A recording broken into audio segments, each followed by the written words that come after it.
Welcome to Palladia, a worldwide VR phenomenon known for its insane level of freedom and deep character builds.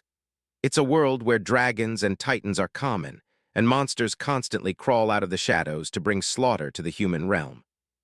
A massive crimson dragon descends on a peaceful city, turning the streets into a furnace.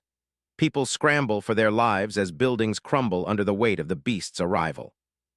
High above the chaos, a lone warrior stands on the edge of a crumbling tower. He overlooks the destruction with a calm, analytical gaze, his spear held ready for the fight ahead.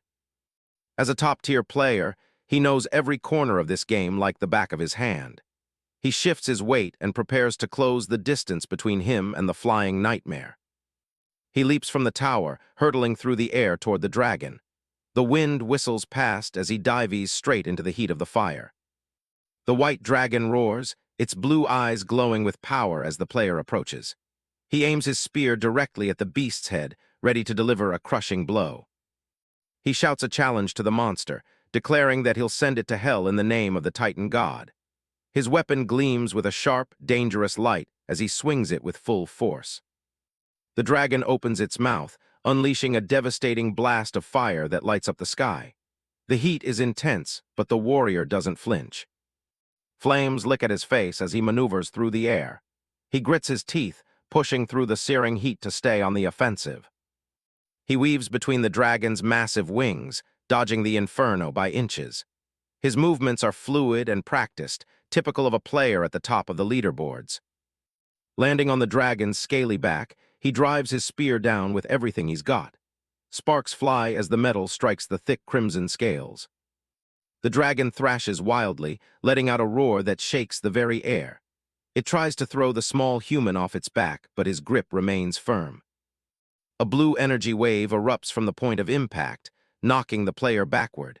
He's sent flying through the air as the dragon recovers from the strike. A massive explosion tears through the surrounding area, reducing the city ruins to fine dust. The shockwave is so powerful it levels whatever was left of the nearby towers. He pushes himself up from the debris, looking frustrated as he realizes the attack didn't finish the job. The dragon is still very much alive and looming over him. He decides it's time to bail and tries to log out, but nothing happens. The dragon glares down at him, its mouth dripping with blue energy. A system window pops up in his face, but it's not the menu he's looking for. He stares at the screen, wondering why his commands aren't working. The dragon charges, its head low as it prepares to trample him. He frantically taps at the air, trying to find a way out of the simulation. A flashing red triangle appears on his interface, a system error. Sweat rolls down his face as the realization hits that he's trapped in the game. The dragon opens its mouth wide, its teeth as long as the warrior himself. He can see all the way down its throat as it prepares for one final roar. A massive claw comes crashing down, shattering the ground and sending fragments of stone flying everywhere. Blue energy crackles around the impact site. Back in the real world, a huge crowd gathers in front of a skyscraper screen to watch the live broadcast of the raid. People are shouting, convinced the player is as good as dead. The player, now just a normal guy in a hoodie, walks through the city streets. He's surrounded by a faint blue glow, likely a side effect of his recent long gaming session. He looks pale and out of breath, clearly shaken by the glitch he just experienced. He keeps his head down, trying to ignore the digital world that seems to be bleeding into his reality. He stops to look up at a massive monitor showing the white dragon. He mutters to himself that next time, he'll definitely take the beast down. Lost in his thoughts, he steps out into a busy intersection. The city lights blur around him as he focuses on his next plan for the game. Suddenly, a pair of bright headlights illuminate the road as a heavy vehicle barrels toward him. The driver looks panicked, but it's too late to stop. His eyes widen as he stares directly into the blinding lights. He doesn't even have time to move before the impact. Darkness follows, with only small droplets of red falling through a void. It's quiet for a moment as the world fades away. He wakes up face down in the freezing snow, a pool of blood spreading around him. System warnings flicker in his vision, telling him he's in critical condition. He groans, his vision blurry as he stares at the crimson-stained snow. A monotonous electronic voice keeps repeating the same warnings over and over. His hand trembles as he tries to get a grip on the ground. He wonders why the game company couldn't afford a better voice for the system prompts. He manages to sit up, shivering as he looks around at the endless white of the northern ice fields. This isn't where he's supposed to be. He thought he logged out.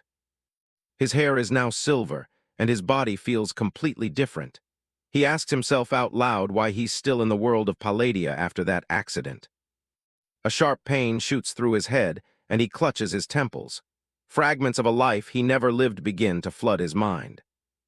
He sees flashes of a village, a young boy being lifted into the air, and a sudden, violent attack by a winged beast. These aren't his memories, but they feel real. The name Aiven Aryan comes to mind, a mysterious youth living in the north. He realizes with a shock that these are the memories of an NPC from the game. He drops back to one knee, the pool of blood beneath him growing. He starts to piece it together. He's transmigrated into the body of an in-game character. He calls out to the system, desperate to see his status. A familiar-looking interface appears, glowing in the dim light of the snowy wasteland. He stares at the stats and can't believe what he's seeing. Most starting characters have average stats around 12, but these are off the charts. Strength 19, Agility 15, and a list of unique traits like Berserk and Fleet-footed appear on the screen. It's like he's been given a cheat code body. He looks down at his hands, realizing the potential of his new identity. He wonders just what kind of pay-to-win template this Aiven Aryan really is. Aiven stares at the glowing system screen, eyes wide as he reads about a talent called Core, reshaping the world. He wonders what kind of insane, heaven-defying attribute he's stumbled upon in this new body. He knows the Core prefix is only found on SSR-grade traits, the kind that turn a character into a team's main carry. He recalls briefly obtaining a similar talent once during a high-level challenge quest in his past life. The talent reshaping the world isn't just a combat skill. It's a core talent that can be cultivated regardless of whether he chooses a magic or physical-based class. It marks him as a descendant of the legendary Star Forger. The name Aiven Aryan finally clicks. He isn't just any northern barbarian NPC. He's the final boss of the level 50 raid from the game's 4th version update, a monster he knows all too well. A vision of a dark future flashes before him, where flesh is weak and steel is eternal. The star-forging titan looms over a dying world, a nightmare made of metal and bone. This is the entity players jokingly called the Black and Brave King, an unstoppable force sitting upon a throne of countless skulls. It's a dark and lonely destiny for anyone to bear, especially a former player. Back in the present, Aiven stares at his own trembling hands, his face smeared with blood. He asks himself if he really is that legendary monster now, trapped in the body of a dying youth. He pushes himself up from the crimson-stained snow, his expression hardening into one of pure defiance. He refuses to be a pawn of fate or a boss waiting to be slaughtered by future players. His mind drifts to the chaos of the world. He's trapped in the Rise of Nations, where goblin and orc armies clash under bloody banners. It's a time of constant war and shifting borders. He remembers the skeletal tide, where necromancers in dark robes raised endless legions of the dead to swamp the human realms. The blue glow of skeletal eyes is a sight no survivor ever forgets. Then there was the alchemic ascension, led by brilliant and mad goblin alchemists who pushed the boundaries of science and magic. Their experiments often resulted in as much destruction as progress. Every one of these major events was a near-death experience for the people of Palladia.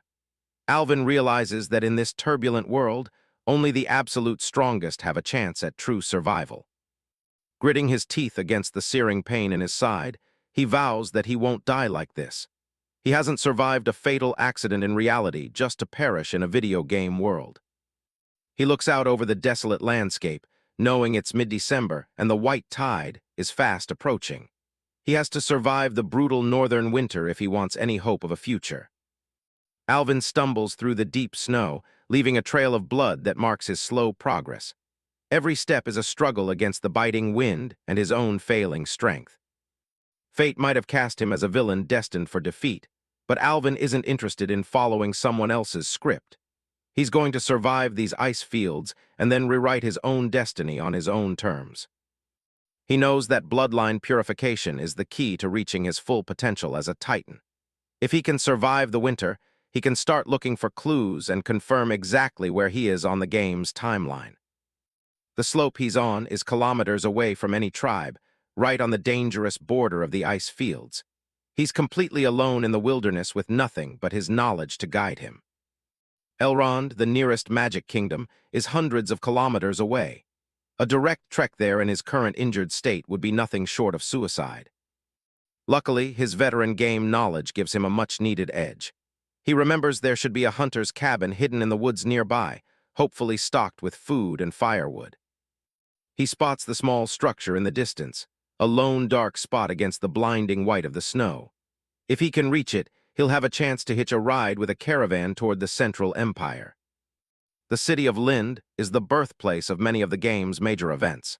If he can make it there, he can enter the main storyline and change the course of history before it's too late. He thinks about the character class he was most familiar with in his past life, the Alchemic Knight. It was a versatile path that combined martial skill with advanced science. It's an emerging class born from the magic-alchemic revolution, capable of forging the sturdiest armor and weapons. Aiven sees a vision of hooded figures using green energy to construct a powerful suit of plate. A sharp sound cuts through the freezing air. Aiven perks up, his ear twitching as he catches the rhythmic thud of approaching footsteps in the silence of the snow. The young man, notable for his messy silver-white hair and a single silver shoulder guard, scans the horizon with intense blue eyes. He wonders if someone has actually managed to track him out into this desolate wasteland. Clutching his side, Aiven trudges through the deep snow of the northern ice fields. Every movement is a struggle against the biting cold, but he can't afford to slow down now. He drops low, pressing his body against a snowbank to stay out of sight. His gaze is fixed on the path ahead, waiting for the source of the noise to reveal itself. Peering over the icy ridge, Aiven notes that the sound is coming from riders on horseback. He knows this area is far from any main trade routes, making any visitors highly suspicious. In the distance, dark silhouettes emerge from the white haze. They're moving fast, kicking up clouds of snow as they race across the frozen plain. Freydia Guthsmith, a girl with a long blonde braid and a white fur cloak, desperately urges her giant avian mount forward. Her face is pale with terror as she tries to outrun her pursuers. Three hooded figures on undead horses, their manes flickering with eerie blue flames, are hot on her heels. One of them levels a heavy crossbow aiming right for the fleeing princess. Arrows whistle through the air, barely missing Freydia as she clings to her mount. The girl looks back in panic, realizing the distance between her and the riders is closing fast. The hooded men don't let up, reloading their weapons with practiced mechanical precision. They're calculated and cold, moving with a singular, deadly purpose.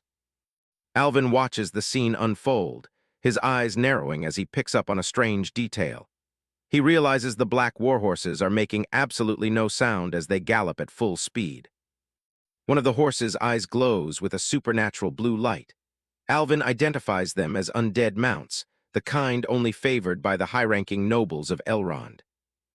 Freydia's mount leaps over a snow-covered brush, its massive claws digging into the ice. She's pushing the creature to its absolute limit, but the terrain is working against her. Aiven recognizes the girl immediately as the first princess of the Magic Kingdom Elrond. This confirms his suspicions about the current year being 1886, well before her ascension to the throne. Based on his veteran player knowledge, Aiven quickly assesses the three pursuers. He calculates their strength at Tier 2, making them a manageable threat if he plays his cards right. The pursuers are relentless, their undead mounts never tiring in the brutal cold. Aiven realizes that if he doesn't intervene now, the princess won't make it much further. He decides there's only one logical course of action. With a determined look, Aiven prepares to leave his hiding spot and join the fray. Aiven dives into the deep snow, using his surroundings to mask his approach. He moves like a predator, timing his strike perfectly as the riders pass by. The riders talk among themselves, their voices muffled by their hoods. One asks if they should capture her alive, but the order is clear. There's no need for prisoners.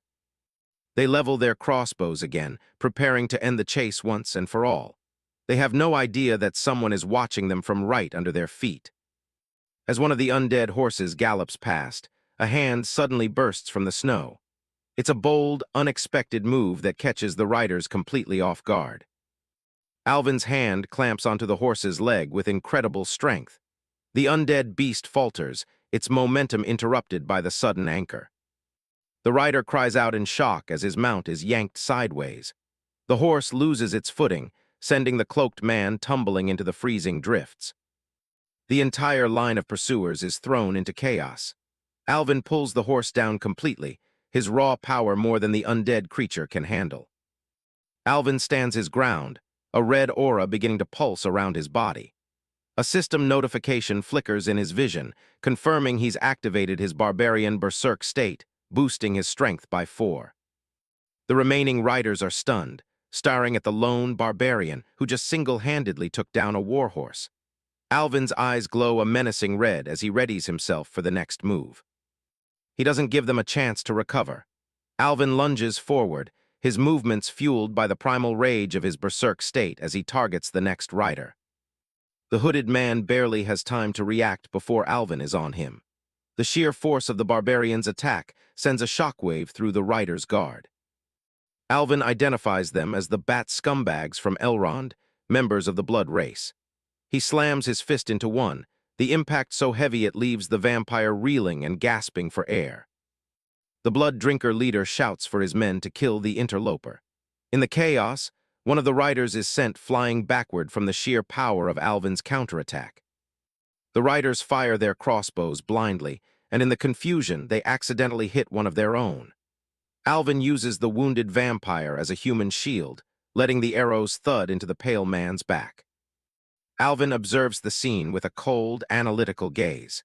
He knows the blood race has incredible durability and won't go down from internal injuries alone, even at a low tier. Freydia's mount lets out a final, pained shriek as it collapses into the snow. The princess is thrown from the saddle, leaving her vulnerable on the open ice. The blood drinker leader orders his subordinate to finish off the princess while he deals with the barbarian. He draws his blade, his red eyes burning with irritation at the delay.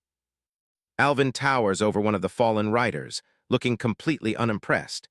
He mocks the descendant of knight nobles for being so easily controlled by a low-tier barbarian. With a swift motion, Alvin finishes off the subordinate, leaving a crimson spray across the snow. The blood drinker leader watches in shock as his man is tossed aside like trash. System tags appear over the enemies, identifying the leader as a Tier 2 blood drinker and his remaining ally as a Tier 1 embraced one. The odds are clear, but Alvin isn't intimidated. Alvin stares down the leader, his red eyes fixed on the vampire. He's already calculated his next moves, completely unfazed by the creature's superior speed or status. The blood drinker leader sneers, telling Alvin it's time to finish this. He tenses his muscles, preparing to show the barbarian the true gap in their abilities. The vampire lunges with incredible speed, his rapier becoming a blur as he thrusts it toward Alvin. He mocks the barbarian's slow reactions, certain this strike will end the fight. A thin line of blood appears on Alvin's cheek as the rapier grazes him. He admits the attack was actually a bit dangerous, but his expression remains dangerously calm. In a stunning display of reflexes, Alvin catches the sharp blade with his bare hand. Blood drips from his palm, but he just stares the vampire in the eye, daring him to try and draw the sword back. Alvin clenches his fist, blue energy swirling around it as he prepares to strike back. He declares that it's finally his turn to take the offensive. With a powerful swing, Alvin's glowing fist slams into the hooded pursuer's face. The impact sends blood and teeth flying as the man is thrown backward by the force. Alvin looks down at his hand, noticing the red aura of his berserk state still pulsing around him. He thinks about how lucky it is that this state dulls his pain, otherwise the damage he's taken would be unbearable. He tossed aside the opponent's broken weapon and walked away with a confident smirk on his lips. He mocked the Elrond nobles for their pathetic lack of real combat experience. On the other side, Freydia Guthsmith wasn't just standing by. She had pinned another pursuer to the ground and was hoisting a heavy, jagged rock over her head with both hands. With a guttural shout, she brings the stone crashing down on the vampire's skull. Blood spatters across the ice as she finishes the job herself. Aiven stops in his tracks, raising his hands in a gesture of mock surrender. He admits he was wrong about her and takes back his earlier comment about her being helpless. He points toward the side, his tone turning blunt. He informs the princess that her giant bird mount took too much damage and isn't going to make it. Panic flares in Freydia's eyes as she drops the rock and sprints toward the fallen creature. She calls out its name, Filery, her voice cracking with desperation. She drops to her knees and cradles the golden bird's head in her arms. The creature is barely breathing, its feathers matted with blood and snow. The bird lets out a weak, rattling sound, its eyes slowly losing their luster. Freydia grips its beak, trying to offer what little comfort she can in its final moments. She bows her head against the bird's neck, mourning the loss of her partner and friend. The silence of the snowy field is only broken by her soft words of farewell. Aiven stands a few paces back, waiting for her to compose herself. He watches as she finally stands up, her expression hardening as she wipes the snow from her cloak. She turns to him and formally introduces herself as Freydia Antonia Josephine Guthsmith. She tells him he can just call her Freya if that's too much of a mouthful. Aiven stares at her, a knowing smirk playing on his lips. He thinks back to the game's lore and how this seemingly innocent princess is destined for a much darker future. Freya notices his intense gaze and immediately gets defensive. She demands to know what exactly he's looking at with such a strange expression. Aiven looks away, a light blush touching his cheeks as he realizes he was starring. He quickly makes up an excuse about suddenly remembering something important. He walks over to the dead vampires scattered across the snow, drawing a small knife. Freya watches him with a confused and slightly disgusted look as he gets to work. Aiven uses his tools to pry a set of sharp fangs from one of the corpses. He looks back at her with a grin, explaining that in this world, these parts are basically pure currency. He holds up the bloody teeth, admiring the loot he's just collected. To him, this isn't just a battlefield, it's a gold mine. Freya crosses her arms, still wary of this strange, pragmatic northerner. She asks him for his name and where exactly he comes from. He stands tall, introducing himself simply as Aiven Aryan, a man of the north. He looks relaxed, despite the blood still drying on his leather armor. Freya's eyes widen slightly at the name, as if she's hearing something out of an old legend. She murmurs something about a blessed first son from the ancient sagas. Aiven is impressed that she recognizes the reference, considering it's from an obscure predecessor to the common language. Freya admits she picked it up while studying in the Elrond Capital Library. He cuts straight to the point, asking who her pursuers were and why they were so hell-bent on killing her. He needs more information to understand the current state of the game world. She takes a deep breath and reveals her true identity as the first princess of Elrond. Aiven listens with his arms crossed, showing no surprise at all. She looks down at the frozen corpses, her face darkening with a mix of grief and anger. She explains that she was ambushed on her way to a graduation ceremony at the Royal Academy. Aiven points out that they're hundreds of kilometers away from the nearest Elrond border. He asks how she could have possibly ended up this far north while fleeing an assassination attempt. Freya looks out toward the horizon, her white cloak fluttering in the wind. She explains that she took this dangerous detour specifically to avoid a much larger trap waiting for her on the main road. A map of the Magic Kingdom, Elrond, appears as Aiven recalls the nation's history. It's a land famous for its mastery of hex modification and its dark, taboo obsession with necromancy. The territory is vast and rugged, ruled by a man so feared he is commonly known as the Demon King. Aiven knows this place is the heart of the world's most dangerous magical research. Long ago, the Elrondians were just a nomadic tribe known for their healing skills. Religious persecution forced them into a mass migration toward the harsh northern barrens of Palladia. In order to survive the monsters of the north, they were forced to adapt and weaponize their medical knowledge. Their peaceful sorcerers evolved into red mages and flesh monks, experts in body modification. This desperate push for survival eventually gave birth to the art of necromancy. They learned to toy with bone and soul, creating horrific undead constructs to serve them. One of their most secret and guarded rituals is the Elrond secret rite, a process capable of completely remodeling a human body. Aiven knows the horrific experiments that take place in their hidden labs. Over the centuries, they became the world's most eccentric and feared group of mages. No one truly knows what dark powers are hidden beneath their bizarre, ritualistic masks. While the nobles enjoy refined modifications, the commoners are often subjected to cheap, mass-produced changes. They are turned into lower-tier demons, their bodies fused with animals to better serve their fixed roles. Aiven looks at Freya, thinking about how this airheaded princess will one day lead a bloody revolution against this rigid system. He knows exactly what she's capable of becoming. Freya stands silent for a moment, her gaze fixed on the distant mountains. She knows she's the only one who can try to break the cycle of oppression in her homeland. He snapped out of his thoughts and spoke up, asking the princess about the trap she had just mentioned. A map shows the route from the academy to the capital, with a green dotted line marking the intended path. She explains that the initial attack at the academy was just a feint to herd her toward a larger ambush. To throw them off, she abandoned her subordinates and took this grueling detour through the northern ice fields. She figured that even if they found her, their numbers would be small enough to manage. Freya clenches his fist as he considers the situation. She mutters to himself that he thought he could handle this easily, but things are becoming more complex. He looks at Freydia with a serious expression, reflecting on the future he knows from the game. He didn't expect the legendary Blood Queen of Elrond to have such an innocent, girlish side at this point in time. Freydia stands in the snow, her white fur cloak fluttering. She notices Alvin's distant look and asks if he's even still listening to her. Aiven turns back to her, crossing his arms over his chest. He asks her if she wants to know who actually sent the assassins to kill her. Without waiting for an answer, Aiven reaches down and grabs the edge of a brown cloak. He prepares to drag something out into the light. He hauls a hooded man across the snow, the body limp as if dead. Freydia looks on with confusion, wondering why he's bothering with a corpse.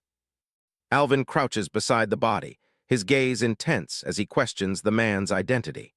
He wonders aloud how many people in Elrond have truly mastered the blood race modification rituals. Freydia leans in, explaining that there are 12 noble families in Elrond, including the Grand Duke of Blood Dragons. She expresses doubt that they would go as far as assassinating royalty over political disagreements. Aiven suddenly delivers a sharp kick to the man's head, sending a spray of blood into the air. He remarks that she's forgetting another very important group of people. Freydia's eyes widen in surprise at his sudden violence. She asks him who exactly he is referring to. Aiven stands tall over the man, a mocking smirk on his face. He addresses the man directly, calling out the necromancers and telling him to stop pretending to be dead. A close-up reveals the man's eye snapping open under his hood. He has been watching them the entire time, his pupil narrow and predatory. The necromancer proxy sits up slowly in the pool of blood, a dry chuckle escaping his throat. He admits that he didn't expect to be discovered so easily. As the snow clears, his true form is revealed, a partially skeletal face with exposed jawbones and pale, dead flesh. He stares at them with a mixture of amusement and malice. Freydia quickly analyzes the situation, her academic training kicking in. She lists the signs of his craft: spell marks, bone manipulation, and corpse proxying. Her expression turns grim as she realizes the severity of the threat. She identifies him as a grand wizard of the Hippocratic school, a dangerous sect within the Elrond necromancy faction. The necromancer proxy stands up fully, his skull mask glinting in the pale light. He praises Freydia's intelligence, nodding her reputation as a genius valedictorian. He raises a skeletal hand and snaps his fingers with a sharp crack. A faint purple glow begins to emanate from the joints of his bones. Magical circles erupt on the ground around the fallen vampires, swirling with dark, shadowy energy. The necromancer gloats that they might have escaped if they hadn't been stalled by his contingency plan. The corpses on the field are suddenly pulled together, their flesh and bone melting into a horrific, shifting mass. A monstrous creature begins to form from the fused remains. Fleshy, multi-eyed growths burst from the center of the amalgamation. The air vibrates with the sound of tearing muscle and cracking bone. A massive entity known as a skeleton general emerges from the magical circle, towering over the clearing. It is a skinless giant with exposed red muscles and a skull-like head. The necromancer proxy stands calmly in front of the giant creature. He tells Aiven that he would hate to kill such a talented junior with his own hands, offering a mock mercy. Freydia looks up at the gargantuan undead titan, her small frame dwarfed by its massive shadow. The sheer scale of the summon is overwhelming. Aiven steps in front of her, raising a hand to reassure her. He tells her not to be scared and says he just wants to have a little chat with the necromancer. He points a finger at the necromancer proxy, his tone unimpressed. He notes that the man is only at Tier 4, not yet reaching the power of a Tier 5 master. The necromancer proxy's skull mask seems to grin as he acknowledges there is still a gap between him and the perfected ones. He asks Aiven if he truly thinks he can defeat him despite that gap. Aiven lets out a short laugh, looking remarkably relaxed given the situation. He tells the necromancer he was just asking out of curiosity. In a sudden move, Aiven reaches out and grabs Freydia by the waist. She lets out a small gasp of surprise as he pulls her close. He hoists the princess over his shoulder like a sack of grain, much to her shock. He reminds the necromancer that barbarians have access to the fleet-of-foot skill.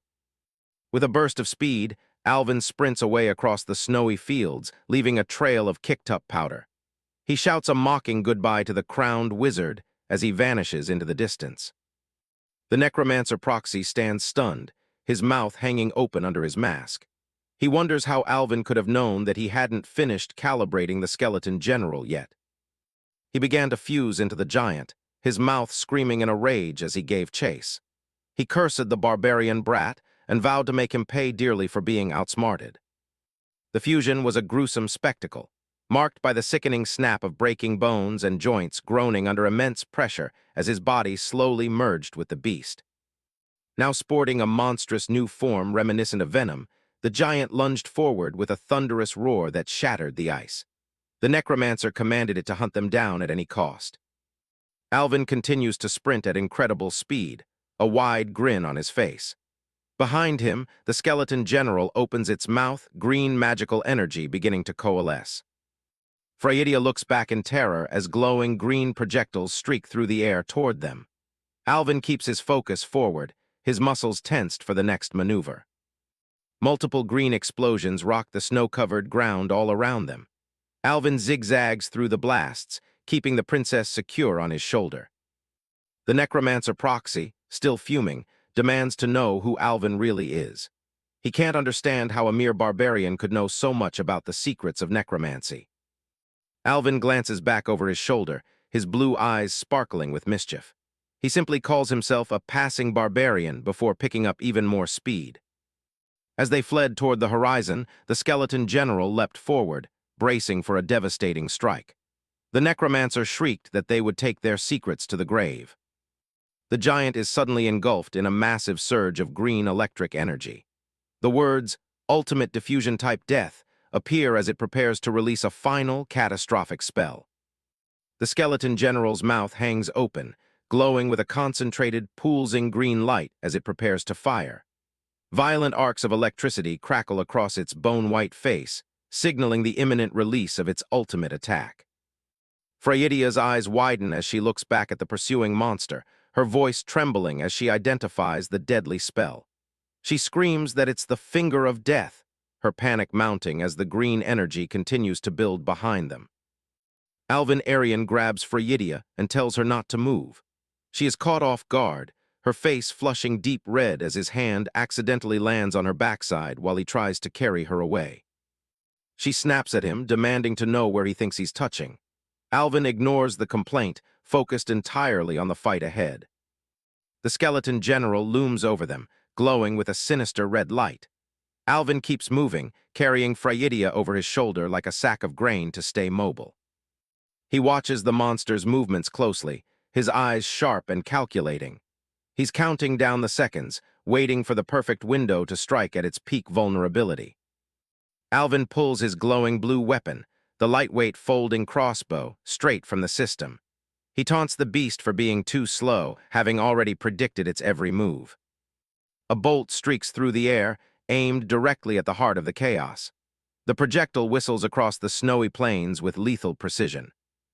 The bolt slams right into the skeleton general's eye socket, sparking a massive surge of energy.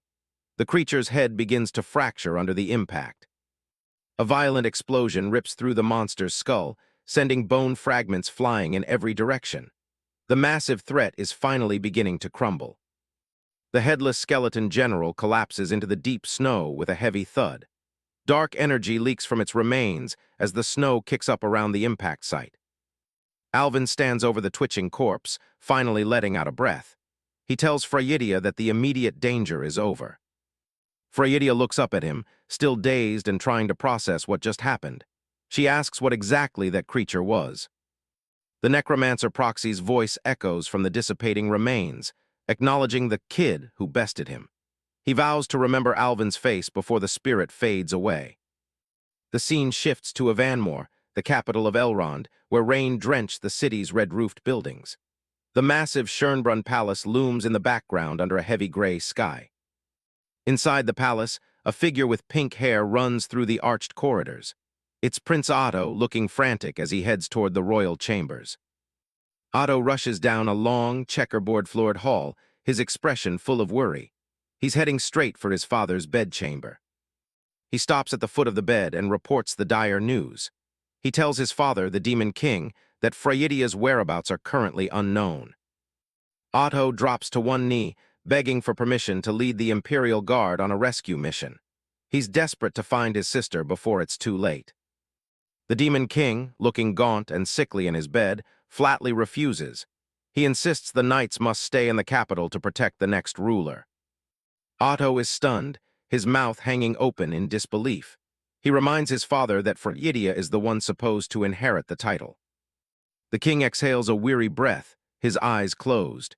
He explains that the capital cannot fall into chaos while his health is failing. He looks Otto in the eye, emphasizing that Elrond needs a successor ready to take the throne at any second. The survival of the kingdom comes first. Otto lowers his head, forced to accept the cold logic. He quietly tells his father that he understands his orders. As Otto walks away, his eyes are shadowed, hiding his true thoughts. The Demon King remains in his bed, looking exhausted by the conversation. The king lets out another sigh, the weight of the crown clearly taking its toll. He's left alone with his thoughts in the quiet room. His gaze drifts to a royal family portrait on the wall. He whispers Freydiya's name, wondering where his daughter has ended up in the frozen wastes. Back in the northern ice fields, a massive wave of white energy erupts from the horizon. It's the white tide, a phenomenon that signals a complete change in the environment. Aiven watches the monster's remains dissolve into nothing, looking almost disappointed. He jokes that he expected it to at least give a classic villain exit line. Freydiya stares at him with intense suspicion, her eyes narrowed. She finally asks the question that's been on her mind: who exactly is he? Aiven plays it off with a casual look, simply stating that he's a barbarian. He tries to keep his cover as a simple wanderer. Freydiya isn't buying it for a second and calls him a liar. She points out that real barbarians hate being called that and prefer to be called northerners. She continues her interrogation, walking through the snow as she questions his knowledge. She wants to know how a barbarian could possibly understand high-level necromancy. Aiven puts a hand up, signaling her to stop the questions. He tells her he can't give a straight answer, jokingly calling it Mimir whispering in his ear. Freydiya sighs, deciding to let it slide for now since he saved her life. She wraps her arms around herself, trying to ward off the freezing chill. Her fingers tremble as she clutches her cloak, her knuckles white from the cold. The harsh environment is starting to get to her. Despite the tension, she manages a formal bow of gratitude. She thanks him for the repeated help, acknowledging him as her savior. She looks up with a faint, determined smile, promising that her family will repay him. She intends to honor her debt as a princess. Suddenly, Freydiya lifts the hem of her skirt, catching Aiven completely off guard. He stares in shock at the unexpected move. Alvin's eyes go wide, and he stammers out that it's white, clearly misinterpreting the situation. Sweat beads on his forehead as he tries to look away. Freydia panics and shoves her skirt back down, screaming at him not to look. Her face is bright red with embarrassment. Alvin tries to explain himself, pointing toward the horizon. He realizes there's been a massive misunderstanding. He clarifies that he was talking about the white tide approaching them. A massive, glowing wave of light is sweeping across the frozen landscape. Before she can react, Alvin scoops her up and starts running. Freydia can only let out a confused cry as they race to find shelter before the tide hits. Alvin carries Freydia over his shoulder, running through the blinding snow. He shouts for her to keep moving as the white tide closes in on them. They manage to find an old hunter's cabin nestled against the rocky cliffs. It's barely visible through the swirling mist and drifting snow of the frozen wasteland. Inside, a fire crackles under a large iron pot. The sound of boiling water fills the small, rustic room as they finally find a moment of safety. Alvin and Freydia sit by the hearth, the warm glow of the flames reflecting on their faces. They take a moment to recover from the freezing trek across the ice. Alvin takes a sip of his hot soup, his eyes sharp as he questions his companion. He asks her how she planned to deal with those vampires if he hadn't stepped in to save her. Freydia pulls out a delicate gold chain adorned with flower-shaped gems. She holds it up proudly, suggesting she had her own way of fighting back against the pursuers. Alvin's eyes go wide as he recognizes the item in her hand.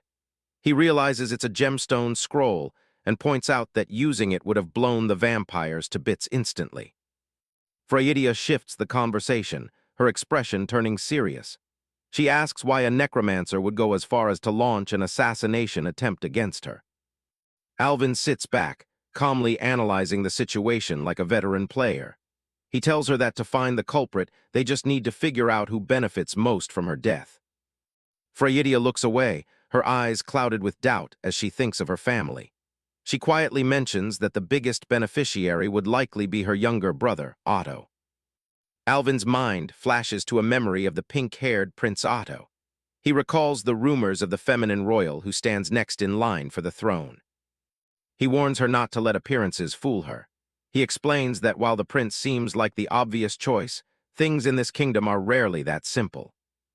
Freydia takes a drink, her face illuminated by the firelight. She explains that even if Otto took power, the struggle between reformists and noble conservatives would only get worse. Alvin leans forward, his voice low as he drops a bombshell. He claims the real winners would be a third-party faction that currently controls most of the resources. Freydia's eyes widen in realization and fear at his words. She gasps, finally putting the pieces together. It's the undead faction working in the shadows. She stands up abruptly, her cloak swirling around her. She insists that she must rush back to Elrond immediately to stop the conspiracy. Alvin stays seated, casually stirring the pot. He tells her that if she steps outside now, the white tide will turn her into an ice sculpture within 30 seconds. Freydia grinds her teeth, looking out toward the window with gritted teeth. She can't stand the thought of sitting idly while her kingdom is systematically destroyed. Alvin gives her a knowing smirk, his eyes glinting with tactical insight. He explains that her survival is the biggest threat to the undead faction's entire plan. Freydia crosses her arms and looks him dead in the eye. She asks Mr. Aryan, the man who claims to be a simple barbarian, what he suggests they do next. Alvin looks up at her, a confident grin spreading across his face. He tells her that simply making it back to the capital alive is her first step toward victory. Freydia stares at him, caught off guard by his absolute certainty. She realizes this barbarian knows far more about the situation than he's letting on. She looks down, admitting that she can't stop the undead's conspiracy on her own. She needs a knight to accompany her on the dangerous journey back. Freydia extends her hand, the gold chain draped over her fingers. In the name of the future demon king of Elrond, she offers Alvin a formal contract. Alvin doesn't hesitate for a second and flatly refuses. He tells her he has his own agenda and can't afford to be tied down to the kingdom for long. A close-up reveals his intense, calculating gaze. To him, this isn't just a story. It's a game he knows how to win, and he has much bigger plans. Freydia isn't willing to give up that easily, her eyes burning with determination. She tells him she won't just stand by while everything she loves falls apart. She leans in close, her voice dropping to a whisper as she looks at him. She makes a final, desperate offer. The only thing she has left to give as payment is herself. Alvin immediately spits out his drink in shock, coughing as he tries to process what she just said. Sweat beads on his forehead as he reels from the unexpected offer. He waves his hands frantically, clarifying that wasn't what he meant at all. He tells her that if she really wants to repay him, she can help him with a secret ritual later on. Freydia agrees, looking relieved but still serious about the debt. She says she'll perform it once her mana recovers, as long as it doesn't involve any forbidden royal secrets. The two of them walk through the dimly lit cabin, the atmosphere thick with newfound trust. Alvin starts to prepare his mana for the demonstration. He admits that the ritual is a bit hard to explain with just words alone. He closes his eyes, focusing his energy as he prepares to show her the truth. A soft blue glow begins to emanate from Alvin's palm as he concentrates. Sparks of magical energy dance between his fingers, illuminating the small room. He calls out his unique ability, activating the core, reshape the world talent. The air around him begins to hum with the resonance of raw power. Digital-like patterns of blue light erupt from his hand, swirling into the air in complex shapes. The small cabin is suddenly bathed in an ethereal, high-tech glow. Alvin notes that the memories of this body's original owner are becoming clearer. He can feel the Titan's residual factors finally aligning with his own consciousness. His eyes flare with a brilliant blue light as the talent reaches its full power. He vows to find the truth behind the burned village and complete the mission he was given. Outside, the storm continues to rage around the hunter's cabin in the northern ice fields. Snow piles up against the wooden walls, sealing them inside for the time being. Freydia looks on in absolute awe, her mouth slightly agape at the display. She's never seen magic like this before. It doesn't follow any of the laws she was taught. A massive holographic screen appears in the middle of the room, covered in complex blueprints and text. It's the schematic for a ritual capable of mass-producing elite Tier 3 professionals. Alvin gestures toward the glowing display, a sharp look in his eyes. He warns her that the materials won't be cheap, and the rarest item they need to find is dragon blood. Freydia stares at the glowing schematic, her voice trembling as she asks Alvin if he truly intends to use such power to stop a war. She realizes that something of this magnitude wasn't designed for peace. Alvin looks back at her with a calm, steady gaze, explaining that power itself has no moral alignment, only the people who wield it do. He adds that right now, the person viewing the blueprint is a scholar, not a tyrant. Freydia takes a step back, her eyes fixed on the complex digital array. She processes his words, the weight of the secret she's just been entrusted with sinking in. She places a hand over her heart and makes a solemn vow as a demon king candidate of the goldsmith bloodline. She swears never to disclose the blueprint or use it on others without Alvin's explicit permission. Alvin tells her there's no need for such extreme seriousness. He explains that once the white tide subsides in 3 days, they will head to the nearest city, Flander, to gather the materials for the ritual. 3 days later, they arrive at the gates of Flandrel. It's a massive commercial city in the north, sitting right under the Demon King's thumb and outside the reach of the usual nobles. The streets are packed and loud. A massive, bull-headed demon hauls a heavy cart through the crowd, barking at people to clear the way while Alvin Aryan watches the chaos from his carriage window. Modified demons are everywhere, like this monkey humanoid helping with the manual labor. It's clear this city runs on a very different kind of workforce than what they're used to. Alvin stares at them, processing the view. He remembers these lower-tier creatures from the game, but seeing them breathing and moving in person feels surreal. He looks up at the bright sky, watching a bird circle the stone towers. The weight of the world is starting to sink in. This isn't just some high-res simulation anymore. Freydia Guthsmith pulls back the curtain, her blonde hair tucked under a headscarf for her disguise. She signals that they've finally reached their destination. The Duke steps out onto the cobblestones, dressed as a simple alchemist and his assistant. Alvin keeps a hand near his belt, scanning the bustling market around them for any signs of trouble. Freydia notices him staring at the crowd and asks what's caught his eye. Alvin doesn't answer immediately. his gaze fixed on the flow of people moving through the square. He leans in close, warning her to stay sharp. This city is crawling with informants, and one wrong move could blow their cover before they even start. Fraidia tenses up, wondering if they've already been made. Behind them, a group of men seems to be keeping a very close watch on the newcomers. Aiven keeps his cool, telling her it's not as bad as it looks. He's already clocked the players on the field and knows exactly who's watching. He points out that the obvious guys are just decoys meant to draw attention. The real professionals are the ones blending into the shadows behind them, waiting for a slip-up. They stop as a mage performs a fire show for the crowd. Aiven explains that their current strength isn't enough for a safe trip back, so they need to hit the black market for supplies. Fraidia looks down at her small bag of gold, feeling the weight. She asks how they're supposed to get into a place like that with just a few coins. Aiven just gives her a confident look and tells her not to worry.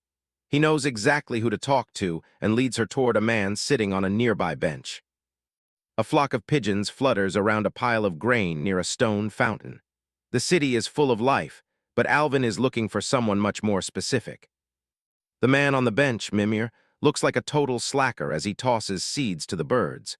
He lazily offers a bag of feed for half a copper penny, barely looking up as they approach. Aiven stands right in front of him, dropping a cryptic line about midnight, making the mind clearer. Fraidia stands back, watching the weird exchange with a confused look. Mimir tilts his hat up, revealing a sharp, calculating gaze. He's clearly not just some bird-feeding hobo, and he's not easily impressed. He sits up properly and asks who they are. The lazy act is gone, replaced by the guarded posture of an information broker who knows how to spot an outsider. Aiven doesn't flinch, dropping a string of game code words about Garm and the gates of hell. He can't help but feel a bit nostalgic using the old Norse-themed security phrases. Fraidia leans in, whispering to herself about what any of this has to do with the black market. She's completely out of the loop on Aiven's insider knowledge. Mimir scoffs, telling them that without a proper introduction from a ferryman, they won't get an audience with any respected alchemists. He's testing them to see if they're actually worth his time. Aiven shoots back with another code name, asking what happens if he's the messenger of Hermes. He's playing the part of a high-level contact perfectly. Mimir narrows his eyes, saying it all depends on the burden he's carrying. He looks Aiven up and down, unimpressed by the guy's plain travel gear and simple appearance. A smirk plays on Aiven's face as he tells the broker he's got it all wrong. He isn't some merchant trying to hawk cheap goods in the marketplace. He reaches into his cloak and activates his core, world-reshaping talent.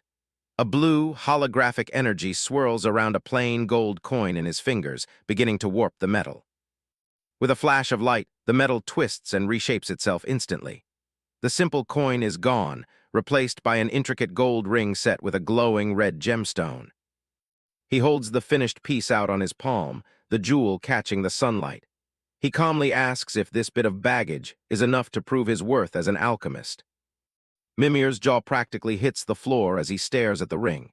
He's never seen transmutation that fast or that perfect in his life, and certainly not from a kid. The broker immediately stands up and bows deep, falling over himself to apologize.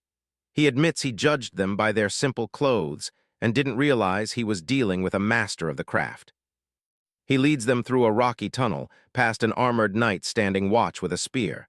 The night street is just through the passage, hidden from the surface world. The guard gives them a nod, welcoming the respected alchemist to the underground market. Aiven keeps his face neutral, but he knows their plan is working. As they walk deeper into the cave, Aiven's eyes are sharp, taking in every detail. This is where the real work begins. They emerge into a massive cavern filled with multi-story buildings and hanging lanterns. It's an entire secret city carved directly into the stone, glowing with artificial light. Mimir points out a large brick building at the end of the street. He mentions there's a gentleman inside looking for alchemists, and the pay is legendary. They reach the door and Mimir bids them a quick farewell, heading back to his pigeons. Aiven and Fraidia step into the dim, warm light of the tavern. They grab a table and Fraidia looks around, confused why there aren't more alchemists working in a place like this.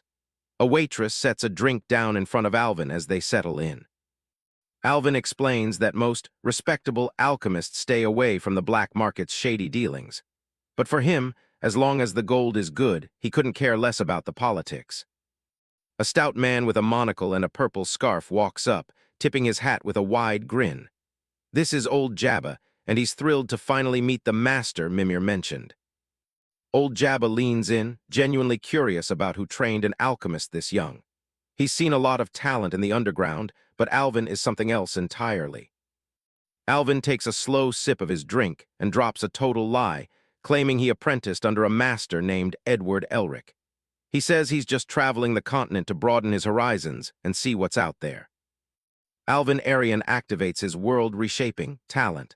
A mug in his hand begins to glow and warp, the ceramic shifting as if it were liquid under his touch. Old Jabba stares in disbelief, his monocle nearly popping out.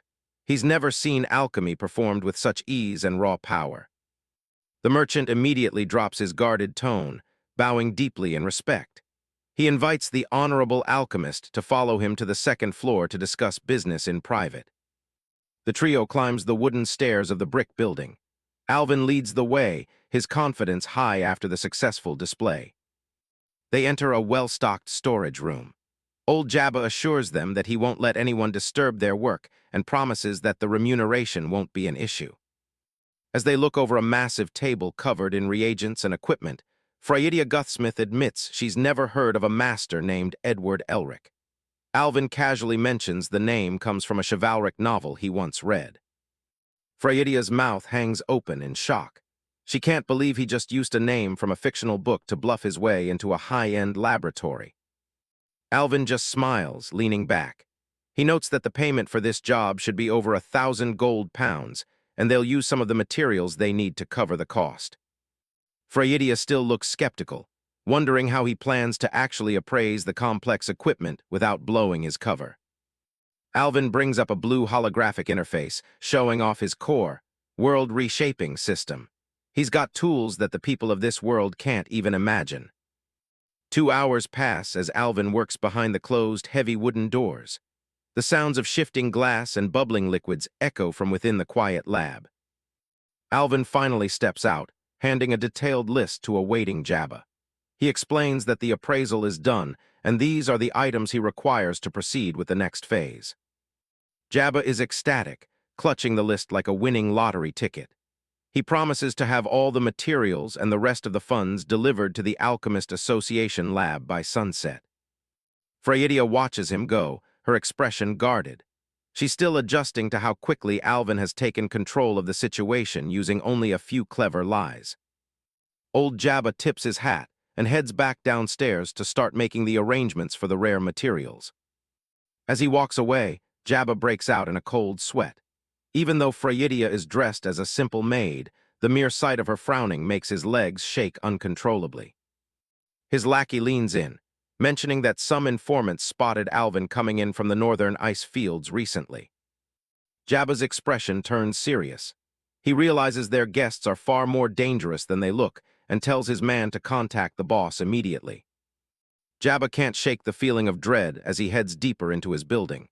He realizes that the maid has the aura of someone far above her station, and it's terrifying. Jabba's lackey adds that some pale-faced bastards are already hunting for a man and woman matching their description who recently left the ice fields. Realizing they might be caught in the middle of a high-stakes hunt, Jabba orders his man to alert the chief of the market about their new guests. Meanwhile, Alvin and Fraidia arrive at the grand, stone pillar entrance of the Flandral Alchemists Association to begin the real work. Inside the private lab, Alvin looks over the supplies they've gathered. He notes that even with Jabba's connections, they're still missing one crucial ingredient: dragon blood. Fraidia doesn't hesitate for a second, drawing a short blade from its sheath with a sharp metallic ring. Alvin looks up, a bit concerned by the sudden flash of steel. He realizes what she's about to do and asks if she's really thought this through. Fraidia ignores the question, her face set in a determined stare. She knows her royal blood is the only viable substitute for the powerful catalyst they need. She makes a quick, precise cut across her arm, letting the vibrant red liquid drip into a glass test tube. She holds up the tube with a steady hand, asking Alvin if this will be enough to stabilize the complex ritual. Alvin watches her patch herself up, then asks what his part in the preparation is. Freydia slams a thick, leather-bound book onto the table with a loud thud that echoes in the quiet room. She tells him that since she'll be handling the complex alchemy, he should spend his time memorizing the Shuma dictionary. It's the ancient language needed for the high-level incantations. Alvin pulls off his hat, looking slightly offended. He asks if she's looking down on him just because he's a barbarian from the wastes who supposedly lacks an education. Despite the complaining, he ends up sprawled on a leather couch, intently flipping through the pages of the massive dictionary. He finds himself actually getting sucked into the text, his blue eyes scanning the strange symbols with surprising focus. Across the room, Freydia is in the zone. She manipulates a swirling orb of blue liquid above a container, her movements precise and full of practiced grace. Sweat beads on her forehead as she maintains the delicate balance of the reagents. One mistake in the mixing could cause the whole lab to go up in flames. Alvin looks up from his book, watching her work in silence. He's impressed, realizing that even with his gamer knowledge, he couldn't match her natural talent for high-level alchemy. 3 hours crawl by, marked by the slow melting of a single candle on the workbench. The final product sits in a large metal tank, a glowing, emerald-green liquid bubbling atop a complex magic circle etched into the floor. Freydia stretches her arms and wipes her brow, sighing with relief.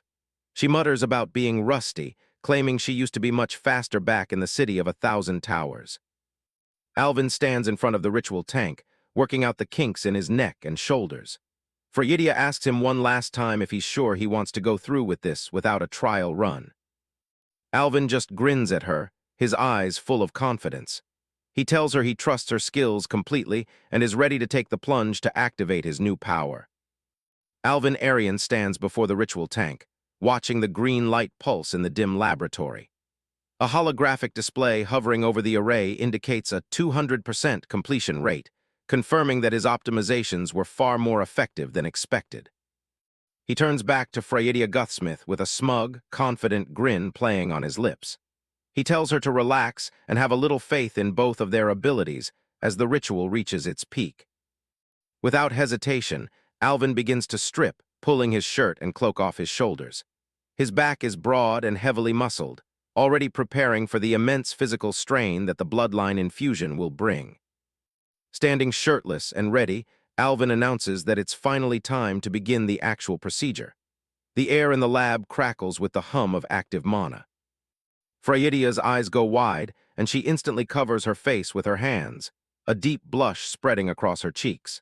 She panics at the sudden display of skin, demanding to know what he thinks he's doing in a public laboratory. Alvin continues to undress down to his undergarments, completely unfazed by her frantic reaction. He calmly asks her to just turn her head away for a moment so they can get on with the important work. Once he's ready, Freydia pushes past her embarrassment and begins painting glowing orange symbols onto Alvin's bare skin with a fine brush. She focuses intensely as she casts a double false life spell to ensure his vitals remain stable. A complex, circular array of glowing runes now covers Alvin's upper back. The light from the magic pulses with a steady, rhythmic warmth against his skin, syncing with his heartbeat. Alvin walks toward the tank filled with bubbling, emerald-green liquid. Freydia follows closely behind, explaining that she's cast a water-breathing spell on him so he won't have to worry about oxygen during the submerged procedure. With a steady breath, Alvin grips the edge of the tank and steps into the luminous fluid. He remains focused, his teal eyes fixed on the task ahead as the cold liquid rises. As he settles into the tank, Freydia watches him with a lingering sense of worry etched on her face. She admits that despite all their preparations, she's still feeling a bit on edge about such a risky, high-level ritual. Alvin sinks deeper into the liquid until it reaches his chin, the green glow reflecting brightly in his eyes. He tells her not to overthink it, reminding her that he's the one taking the risk for his own benefit. He closes his eyes and fully submerges, the surface of the green fluid closing over his head with a gentle, glowing ripple. The lab falls into a tense silence. Floating horizontally within the tank, Alvin drifts in the silence of the alchemical solution. He repeats his silent mantra that this struggle is entirely for his own survival and future power. Suddenly, a violent swirl of energy erupts within the tank, green light spiraling into a miniature vortex around his motionless body. Alvin's eyes snap open underwater, now glowing with a brilliant, piercing green light that cuts through the murky fluid like twin beacons. His consciousness seems to detach from his physical form, leaving him floating in midair above the glowing tank. He looks down at his own submerged body, shocked to find his soul has seemingly drifted away during the transition. He finds himself in a vast, blue digital void. A massive holographic screen appears before him, displaying a diagram of the human body surrounded by detached, floating internal organs. Alvin stares at the screen in disbelief as the floating organs begin to slowly orbit the diagram. He realizes with a sinking feeling that his talent requires him to manually reconstruct his own internal systems in this dreamlike state. Sweat beads on his brow as the reality of the situation sets in. He spent thousands of hours in games, but he's never had to perform actual high-stakes surgery on himself like this. A glowing timer appears in the blue void, counting down from 299 seconds. Alvin knows he doesn't have the luxury of hesitation if he wants to survive this reconstruction. He reaches out and taps the holographic heart, deciding that maintaining internal circulation is his top priority for staying alive. As he slides the organ into place on the diagram, a bright pink flash confirms a successful connection. "It worked!" he exclaims, feeling a surge of relief as the first piece of the puzzle fits. His hands become a blur of motion as he rapidly snaps the rest of the systems into place. He works through the nervous, digestive, and respiratory tracts, finishing with an experimental tubular bone reinforcement. With the internal organs set, he notices a secondary menu for a specialized upgrade. His eyes light up at the sight of a black carapace reinforcement option available for his new form. A set of sleek, segmented blue armor plates wraps around the holographic body, layering over the skin in a seamless protective shell that glows with energy.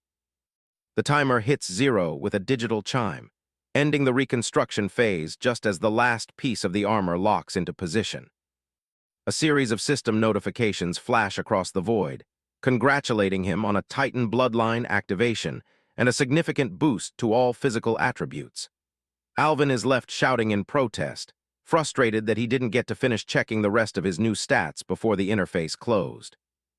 Back in the laboratory, the ritual tank overflows with a blinding green aura that illuminates the entire room.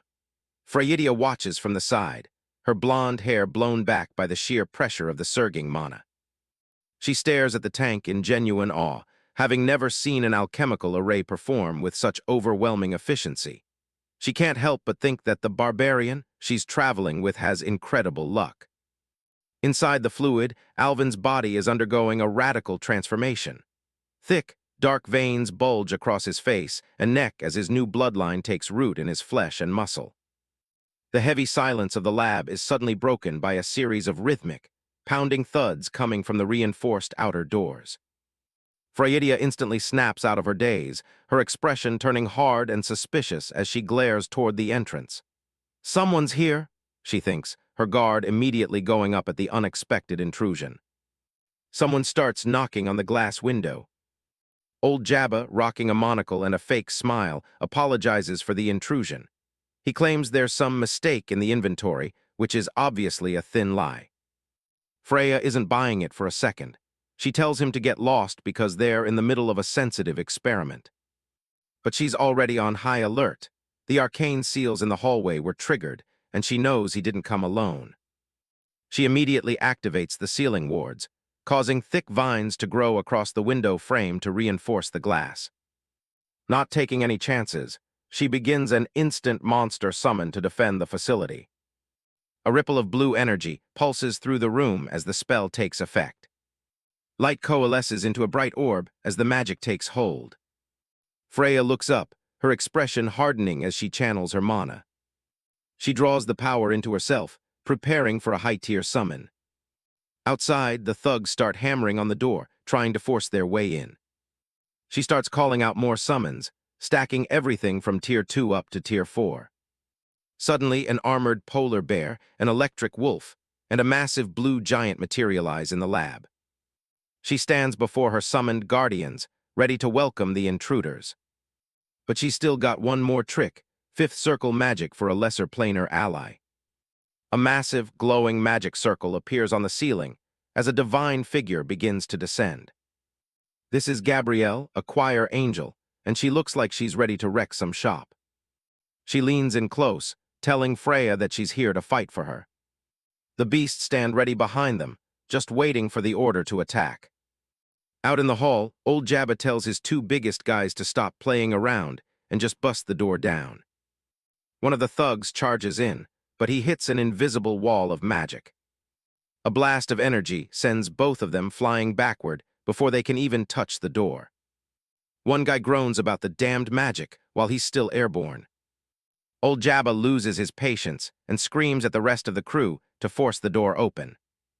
A bunch of lackeys step forward, armed with axes and wooden bats.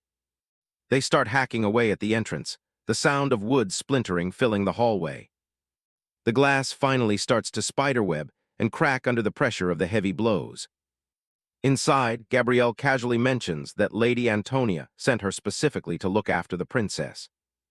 Freya doesn't have time for small talk. She tells Gabrielle that their father is critically ill and needs word sent to her mother. The angel's face softens as she nods, understanding the weight of the request. With one final crash, the doors are smashed into pieces. A group of soldiers storm into the room, axes ready for blood. But they stop dead when they realize they're not walking into a defenseless lab. Old Jabba looks like he's seen a ghost. He definitely didn't expect a literal army of monsters waiting for him.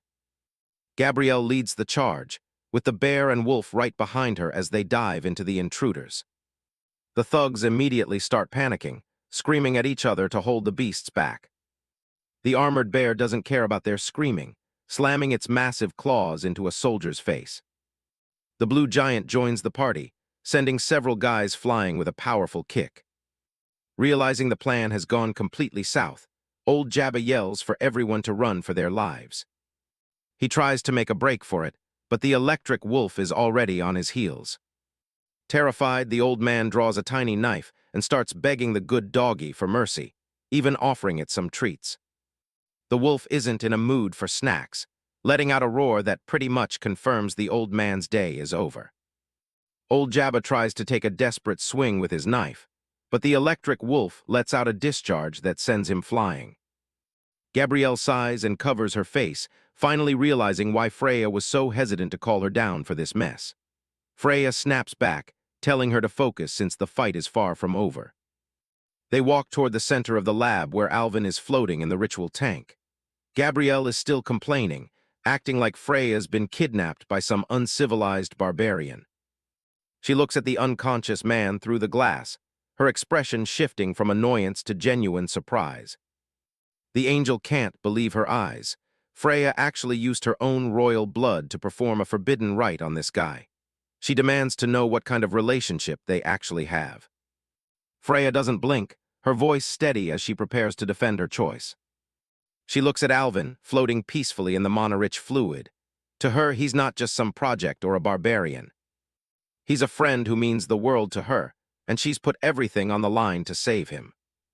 She repeats it with conviction. He is the most important friend she has ever had. Her gaze lingers on his face, silently pleading for him to wake up before things get even worse. Her thoughts are cut short by a sudden, agonizing scream from the hallway. Black, thorny vines erupt from the doorway as the magic wards are corrupted. Freya spins around, her heart sinking as she realizes something has gone horribly wrong with the intruders. The summoned beasts growl, sensing a new threat as the intruders they were just fighting start to collapse. Thick black smoke pours out of the fallen men's mouths. It's a lethal curse, triggered the moment they failed. Gabrielle realizes the spell was planted inside them long ago as a failsafe. Freya is horrified, wondering if someone is trying to frame them for a massacre. Out of the shadows, a figure in a heavy black cloak steps forward, greeting Freya like an old friend from school. Freya's eyes go wide, the color draining from her face as she recognizes the voice. Kyan Paulus, the name slips out in a shocked whisper as she stares at the intruder. She demands to know if his entire faction has officially betrayed the Elrond royal family to join the necromancers. Kyan pulls back his hood, revealing a smug, red-haired face. He mocks the idea of treason, calling this a simple school reunion. Gabrielle doesn't care for the chatter.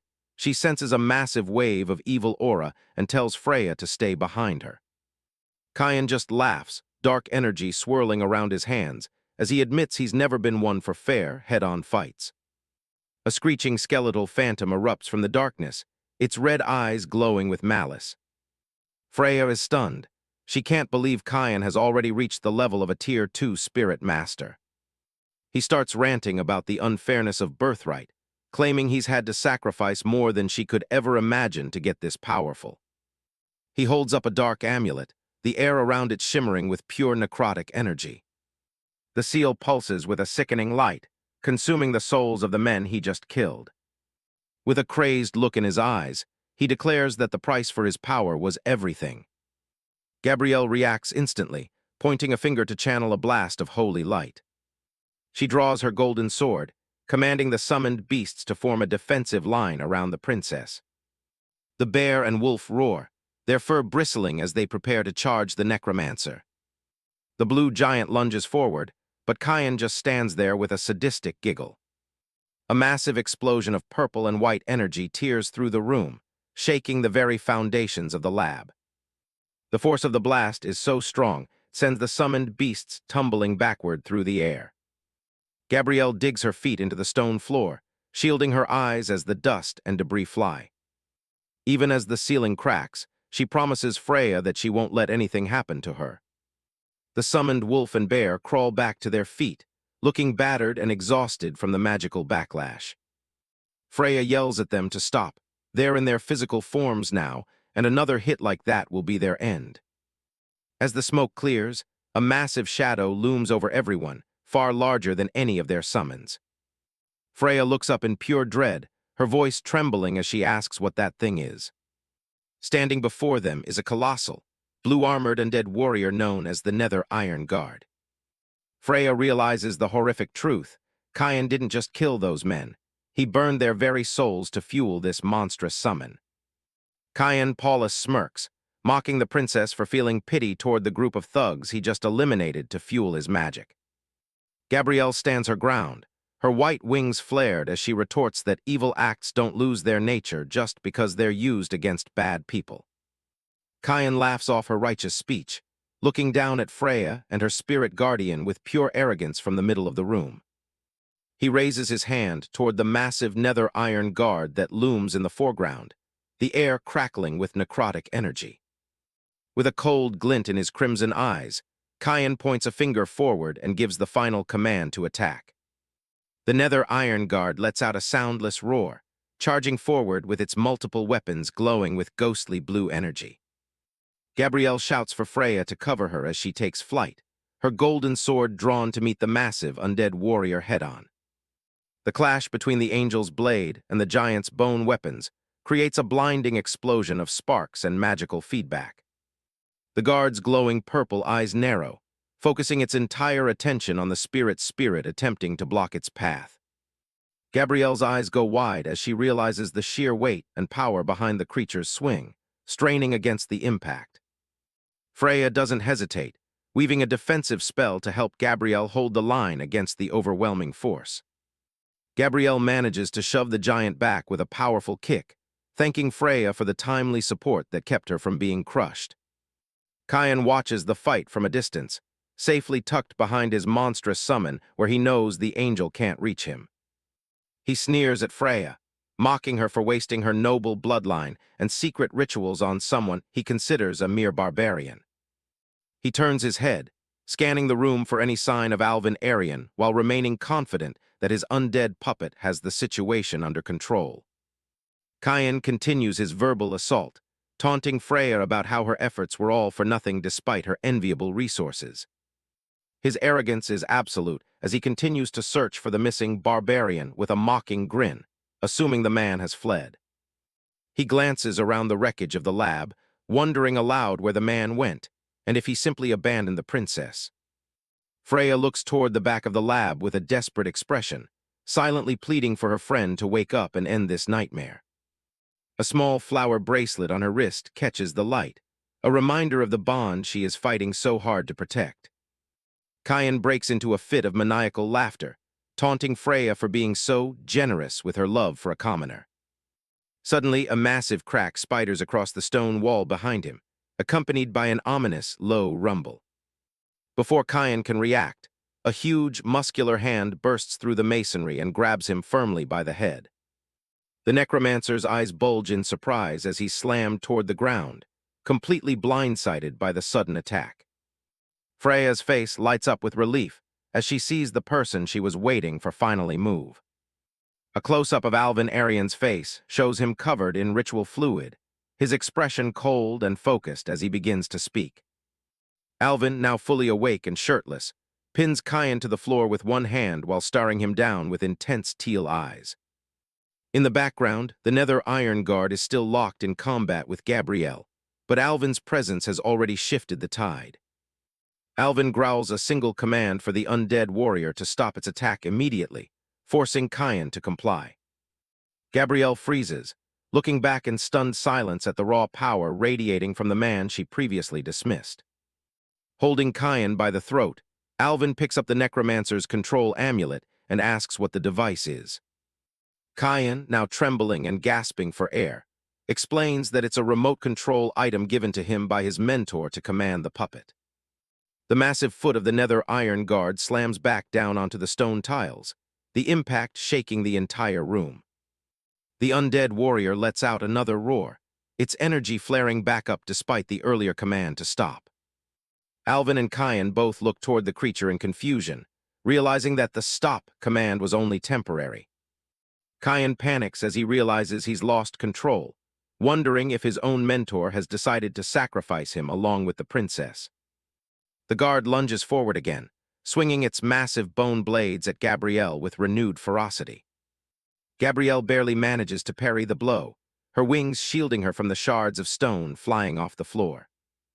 Alvin's expression hardens as he senses a much greater presence approaching the laboratory from the outside. He tosses the useless Kyan aside like a piece of garbage and breaks into a sprint toward the center of the room. Alvin launches himself into the air, intercepting the massive undead warrior before it can land another hit on Gabrielle. The Nether Iron Guard turns its hollow, glowing gaze toward the new intruder, its jaw unhinging for a final lethal roar. The Nether Iron Guard swings its massive, bone-like blades at Alvin Arian, the force of the strike creating a blur of purple necrotic energy.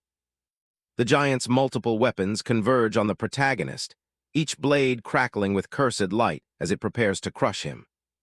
Freya cries out in desperation, her voice filled with panic as she warns Alvin Arian to get out of the way of the unstoppable attack. To everyone's shock, Alvin Arian catches the massive weapons with his bare hands, his muscles tensing as he absorbs the impact without budging. Glowing hexagonal scales begin to shimmer across Alvin's skin, a hidden defensive skill known as invisible scales that hardens his body like dragon skin. Alvin smirks at the monstrous puppet, confident in his defense as he explains that he possesses a layer of invisible armor the creature can't penetrate. With a grunt of effort, Alvin exerts his superhuman strength, hoisting the colossal Nether Iron Guard into the air as if it were weightless. He slams the undead giant headfirst into the stone floor, the impact so violent that the ground shatters and debris flies everywhere. The guard lies defeated and broken in the rubble, its purple eye flickering one last time before the magical energy sustaining it fades away. Alvin Arian stands calmly among the smoke and dust, casually brushing off his hands as if the life-or-death battle was nothing more than light exercise. He turns his attention to the cowering Kyan Paulus, standing over the defeated necromancer with a cold, demanding gaze. Despite his terror, Kyan remains defiant, sneering that Alvin shouldn't celebrate yet because his mentor is arriving in less than half an hour. 2 minutes pass in a flash, the silence of the room returning as the aftermath of a brief, unseen struggle settles. Alvin Arian has already finished the task, now standing fully dressed in the high-end necromancer gear he looted from his fallen enemies. Kyan Paulus is left huddled on the floor in nothing but his underwear, shouting in outrage at the bandit, who just stripped him of his dignity and equipment. As they leave the ruins of the lab, Gabrielle asks why Aiven didn't just kill the traitor, and Aiven pragmatically explains that a flip-flopping coward can be useful later. The trio arrives at the Alchemic Prospectors Association, a grand building with heavy stone pillars and tall, arched windows. Without a moment's hesitation, Aiven bursts through the building's glass windows while driving a stolen Magitech carriage, shards of glass showering the street below. He grips the steering wheel with a determined grin, the engine of the strange, steam-powered vehicle roaring as they begin their escape. Gabrielle flies alongside the carriage, her powerful white wings carrying a surprised Freya safely through the air. Looking down at the reckless driving, Gabrielle shouts at Aiven, demanding to know if he even understands what kind of vehicle he's driving. She yells again, asking if he has any idea how to control the complex machine before they crash into something else. Aiven laughs nervously, glancing back at her with a drop of sweat on his brow as he admits he's currently reading the operator's manual. Aiven has already managed to dig up the manual for the Dawn Type 1 Magitech carriage. He's actually pretty hyped about the specs. Freya screams at him to keep his eyes on the road.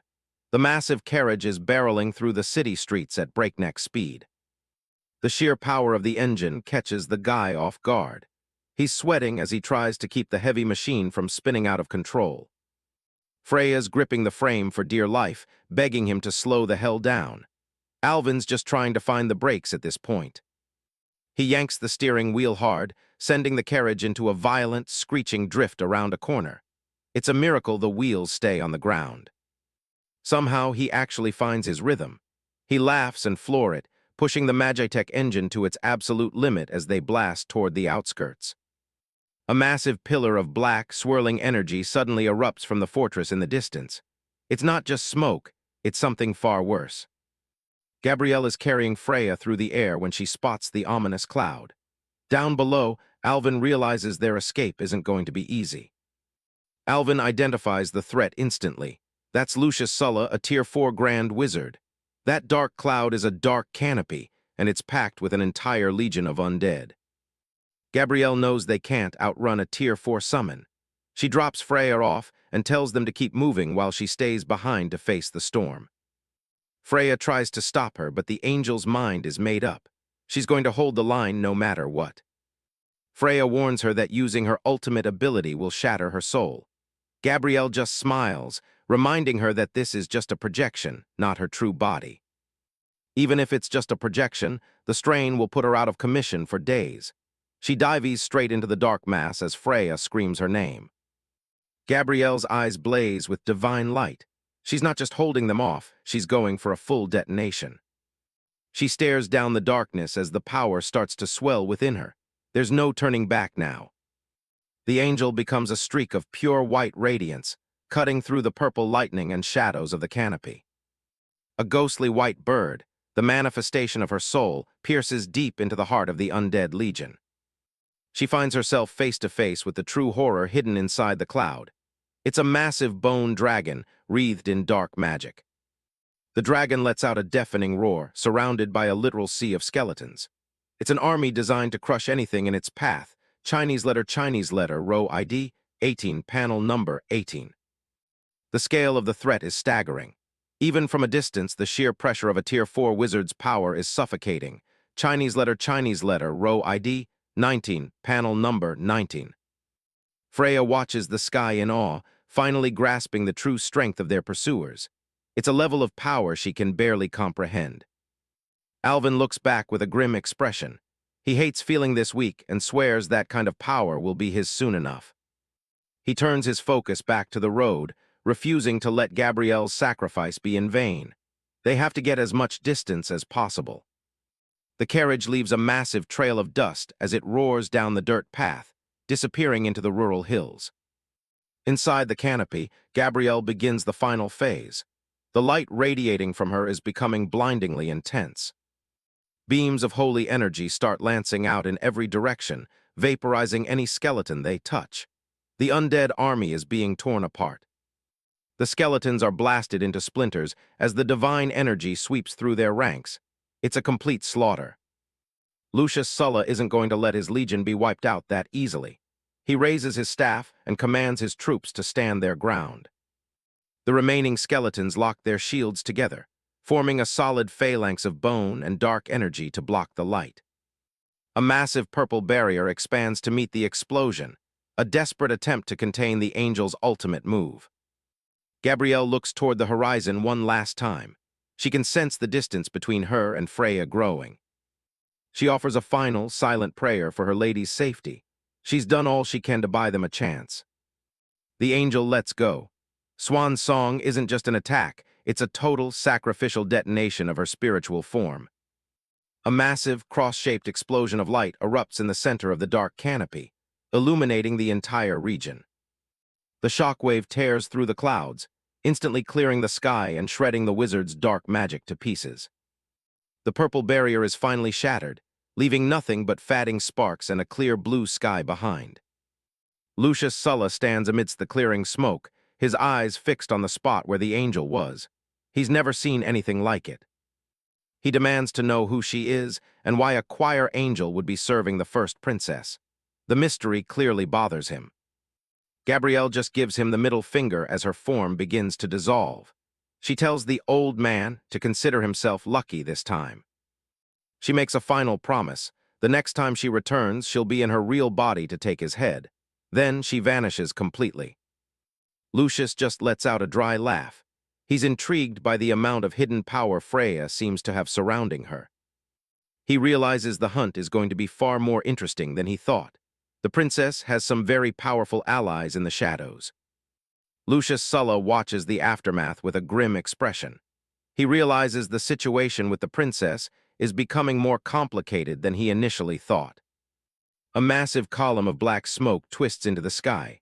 In the distance, the call for a retreat marks the end of the battle for the laboratory.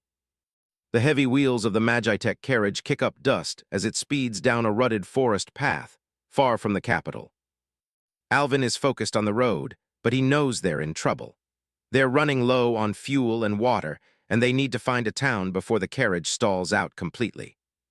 Freya leans out of the door, her ears picking up a faint sound. She asks Aiven if he hears the crying coming from the nearby fields. Aiven pulls the carriage to a halt. He spots a small, dark group gathered in the middle of the vast golden fields. A group of villagers is huddled in the wheat, their cries of grief carrying over the wind. They're surrounding something lying on the ground. From a distance, it looks like they're mourning a fallen farm animal. The sight is already heartbreaking enough for the local farmers. But as Freya gets closer and takes a good look, her face pales. She realizes the truth of the situation. It's not an ox lying there in the grass, it's a human. The reality of the war is hitting home. The discovery is a grim reminder of how much the people of Elrond are suffering under the weight of the conflict. Meanwhile, back at the corridor outside the laboratory, the dust is finally starting to settle. Fragments of stone litter the ground. Cyan Paulus is left shivering on the cold floor, stripped of his dignity and his high-end gear. He's absolutely seething, cursing Aiven for the humiliation. Chinese letter, row ID 12, panel number 12. A dark silhouette suddenly looms over him, shrouded in an eerie green light. Cyan looks up startled. Chinese letter, row ID 13, panel number 13. It's Kuro Wides. He casually informs the naked Cyan that he's here to take over his post after the recent failure. Chinese letter, row ID 14, panel number 14. Cyan's voice cracks as he asks if the master is finally abandoning him. He's desperate for any sign of mercy. Chinese letter, row ID 15, panel number 15. Kuro delivers the unexpected news. The master isn't getting rid of him. In fact, he's promoting Cyan to Tier 3 for his arduous efforts. Chinese letter, row ID 16, panel number 16. Cyan's fear turns into instant relief and gratitude. He celebrates the news, thanking his mysterious patron for the second chance. Chinese letter, row ID 17, panel number 17. Kuro tells him not to celebrate too early. The master actually wanted to flay him alive, but a Tier 4 Grand Wizard stepped in to save him. Chinese letter, row ID 18, panel number 18. Cyan's face drops as he realizes how close he came to death. He asks why Kuro is even sharing this information with him. Chinese letter, row ID 19, panel number 19. Kuro offers a deal. If Kyan gives up everything he knows about the target, Kuro might share some of the credit with him. Chinese letter, row ID 20, panel number 20. Kyan agrees to talk, but he's already thinking like a mercenary. He wants his pay increased for the information. Chinese letter, row ID 21, panel number 21. Back in the countryside, the Magitech carriage continues its journey through the peaceful-looking mountains. Chinese letter, row ID 22, panel number 22. Aiven is making a good impression on the locals. He hands out bags of candy to the village children who are laughing and cheering at the gift. Chinese letter, row ID 23, panel number 23. A widow bows low, unable to thank him enough for helping her bury her husband and giving them supplies during such a hard time. Chinese letter, row ID 24, panel number 24. Aiven just waves it off with a smile. He tells her that her help finding a water source for the carriage was thanks enough. Chinese letter, row ID 25, panel number 25. As they get back to the carriage, Aiven notices Freya looking downcast. He tries to reassure her that they're making progress. Chinese letter, row ID 26, panel number 26. She feels completely helpless as the elder princess, watching her people suffer while she has no power to stop the tragedy. Chinese letter, row ID 27, panel number 27. Aiven reminds her that the most important thing right now is their survival. Without that, they can't help anyone. Chinese letter, row ID 28, panel number 28. He flashes a confident grin and tells her that once they've secured their lives, there will be hope to fix everything else. Chinese letter, row ID 29, panel number 29. Freya looks at him and manages a small, genuine smile. His blunt pragmatism is actually starting to help. Chinese letter, row ID 30, panel number 30. The Magitech carriage rolls away into the forest. With Aiven hopping, they can reach a village inn before nightfall. Chinese letter, row ID 31, panel number 31. By the time the moon is high in the sky, they pull up to a quiet village inn. It looks like a safe place to rest for the night. Chinese letter, row ID 32, panel number 32. A servant brings over a piping hot pot of stew. The rich smell fills the room, reminding them how long it's been since they ate. Chinese letter, row ID 33, panel number 33. They've both changed their appearance to stay under the radar. Aiven is now a blonde adventurer, and Freya's hair is dyed jet black. Chinese letter, row ID 34, panel number 34. Aiven explains his logic for booking 2 rooms but staying in one. He figures it'll keep any pursuers from guessing their true location. Chinese letter, row ID 35, panel number 35, panel number 35, row ID. Freya stops eating and gives him a long, suspicious look. She's not entirely convinced by his tactical explanation. Chinese letter, row ID 36, panel number 36, panel number 36, row ID. She asks if he was just planning to share a room with her from the very beginning. Aiven's smirk only makes her more suspicious. Chinese letter, row ID 37, panel number 37, panel number 37, row ID. Freya tells him to drop the nonsense and focus on the meal. She's not in the mood for his jokes. Chinese letter, row ID 38, panel number 38, panel number 38, row ID. Their dinner is suddenly cut short by a violent crash as a window shatters inward. Glass shards fly everywhere. Chinese letter, row ID 39, panel number 39, panel number 39, row ID. The villagers at the other tables scramble back in terror, screaming as they realize something is breaking in. Chinese letter, row ID 40, panel number 40, panel number 40, row ID. A scaly, green-skinned monster lunges through the broken window, hissing as it prepares to attack the room. Chinese letter, row ID 41, panel number 41, panel number 41, row ID. The monster throws its head back and lets out a deafening roar, its mouth filled with rows of jagged teeth. It looms over the tables, preparing to strike the nearest target. Before the beast can move, a heavy wooden beam is launched across the dining hall with incredible speed. The object whistles through the air, aimed directly at the creature's skull. The makeshift projectile slams into the monster's face with a sickening thud, snapping its head back. Splinters of wood fly in every direction as the force of the blow connects. The beast crumples to the floor, motionless beside the debris of the shattered chair. The villagers look on in stunned silence, their terror replaced by sheer disbelief at how quickly the threat was neutralized. A young man at a nearby table whips his head around, his face pale and sweating as he tries to identify their savior.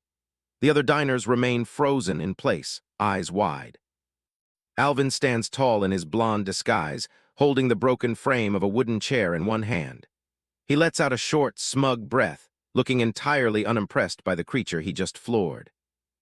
The inn erupts into cheers as the villagers hail Aiven as a knight and a hero. Aiven stands awkwardly in the center of the room, still clutching his broken chair, as the crowd showers him with unexpected praise. Villagers in Carl Town are losing their minds cheering for Aiven. He just saved them with a chair, and now they're calling him a legendary hero. Aiven is second-guessing his life choices. He was trying to keep a low profile, but his gamer instincts kicked in way too fast. Cut to the Carl Town cemetery. It's the middle of the night, and things are about to get weird. A necromancer is out here talking to a skull like it's his best friend. He's looking to spread some grace, which usually means murder in these stories. He starts channeling some nasty green energy into the skull. His eyes are cracked, and he looks like he hasn't slept in a century. Right on cue, a rotting hand bursts out of a grave. The graveyard shift just got literal. These aren't your average slow zombies. They're venomous ghouls, and they look hungry. The necromancer senses his target. She's over at the inn, about 1,200 meters away. He's surprised by how fast his summons found her. He starts chanting in an ancient tongue, probably giving the ghouls their GPS coordinates. A glowing green seal appears on his chest. He's amping up the mana for this search party. He points the way and tells the horde to go find Her Honorable Highness. Back at the inn, Aiven senses the vibe shift. He drops the hero act and tells everyone to get ready for trouble. The villagers actually listen, scrambling to pile tables and chairs against the doors. Aiven takes full command. He sends the women and children upstairs while the men grab whatever weapons they can find. They start hammering boards across the windows. The cozy tavern is officially a fortress now. Aiven signals everyone to shut up. He's listening for movement outside. He stands by the barricaded door, waiting for the first knock. Someone starts screaming for help from the other side. They're begging to be let in before the monsters get them. One of the villagers immediately falls for it. He's already reaching for the latch, thinking they're leaving a girl to die. Aiven shuts that down real quick. He knows how these horror movie tropes work. He decides to play along for a second and asks the girl if there are a lot of monsters out there. The voice claims there are too many to count. The acting is top tier, but Aiven isn't buying it. The villager is still panicking, convinced they're being heartless. Aiven asks if there's anyone else out there with her. She says it's just her, and tries to guilt-trip him for watching a young girl get eaten. Aiven catches her in the lie. If there's a whole horde out there, how did a helpless girl make it to the door alone? The villagers finally see the red flag. A regular person wouldn't have stood a chance. The girl stops asking and starts banging. The door is taking a serious beating. The villager realizes they're in deep trouble. Aiven doesn't have time for a told you so. He needs a real weapon, not just a chair. Someone hands him a standard iron sword. It'll have to do. He lines up his shot. He's not waiting for them to break in. He thrusts the blade straight through the wooden door, aiming for whatever is on the other side. The barricade holds for a second, but then something heavy slams into it. Long, bone-like claws rip through the wood, definitely not a young girl. Aiven realizes these ghouls are being micromanaged. There's a necromancer nearby pulling the strings. The entire door frame gives way as the monsters burst through the entrance. A massive, spiky ghoul steps into the room. It's twice the size of a man and covered in scales. It lets out a roar that rattles the tavern's rafters. Aiven doesn't flinch. He swings his sword in a wide arc. He catches the beast with a heavy strike. This is just the warm-up. Aiven slams his sword down, shouting for those demons to shut up because they're too noisy. He's got the situation under control. He turns back to the crowd with a smirk, telling them not to worry because he's here to save the day. For a second, he actually looks impressed by the scale of the chaos. Outside, the situation is looking pretty grim. An endless wave of ghouls is pouring into the town square.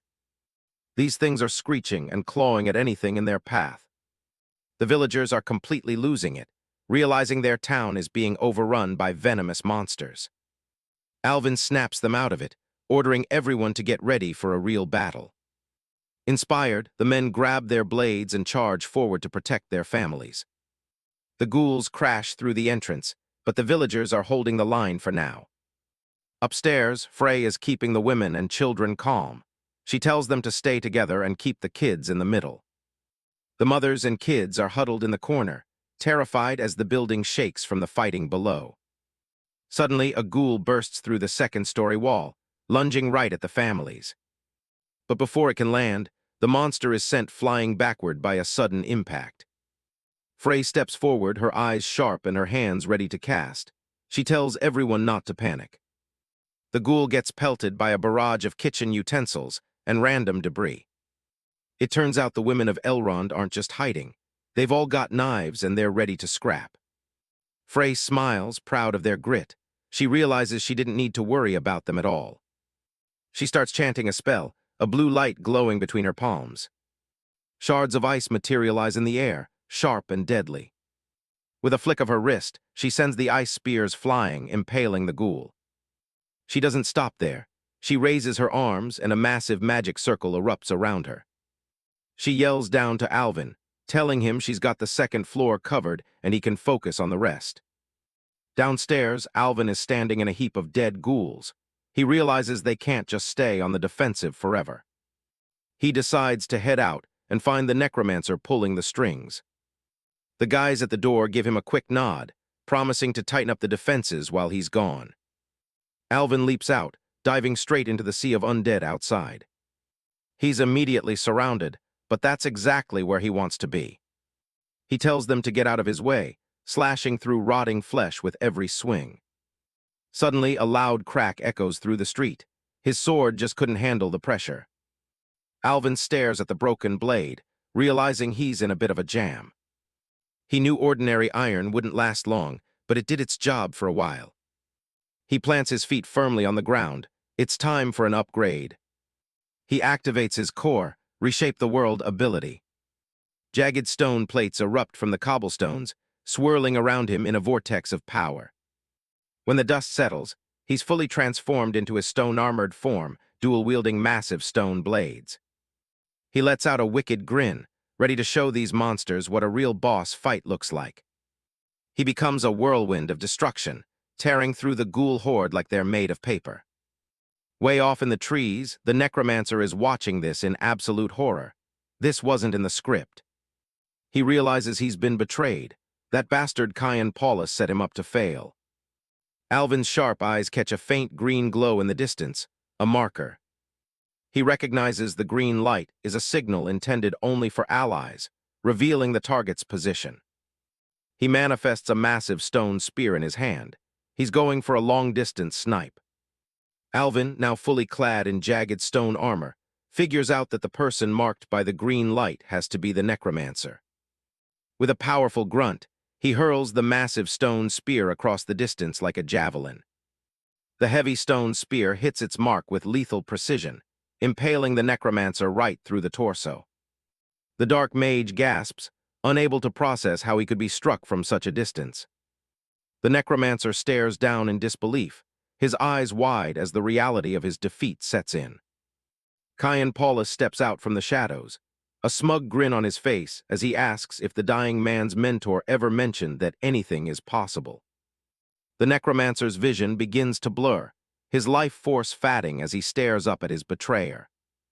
Cyan stands over the corpse with a casual shrug, explaining that he didn't have a personal grudge. Their interests just didn't align anymore. Aiven arrives at the scene, having deactivated his armor. Cyan greets him warmly, nodding that they meet again. Without wasting any time, Kyan gets straight to the point and asks Alvin if he's interested in a little partnership. Alvin narrows his eyes, suspicious of the red-haired mage.